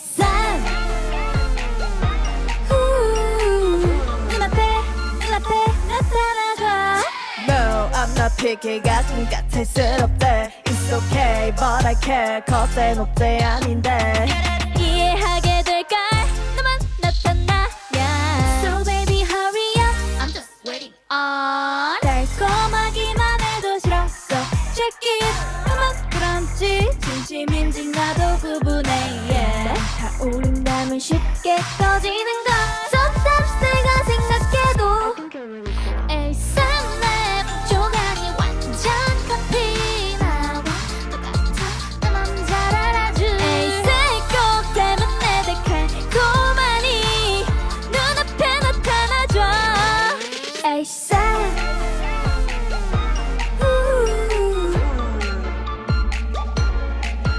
ASAP.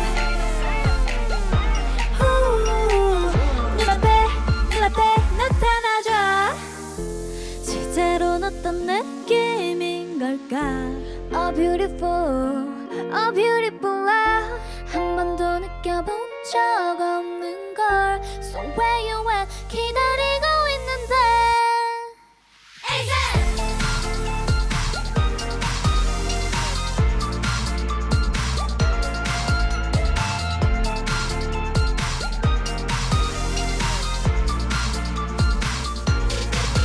내 반쪽하니 완전 커피 나와 똑같아 내 맘 잘 알아줘 꼭 닮은 애들 달콤하니 눈앞에 나타나줘 ASAP.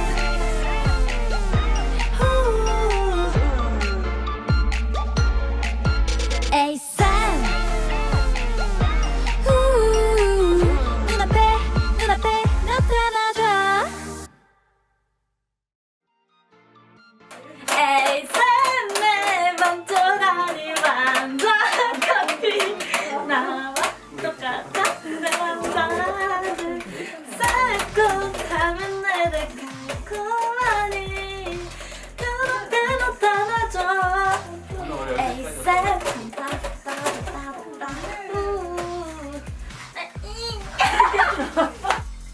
제 오늘 끝입니다. 이 라이브 클립을 잘 보셨다고요? 그렇다면 좋지만 구독, 알림 설정까지 안녕. За үзэгчдээ манай энэ удаагийн дугаар ингээд дуслаа. Дараагийн дугаар хүртэл баяртай. Та бүхэн гэрээсээ дархлаагаа сайн дэмжээрэй.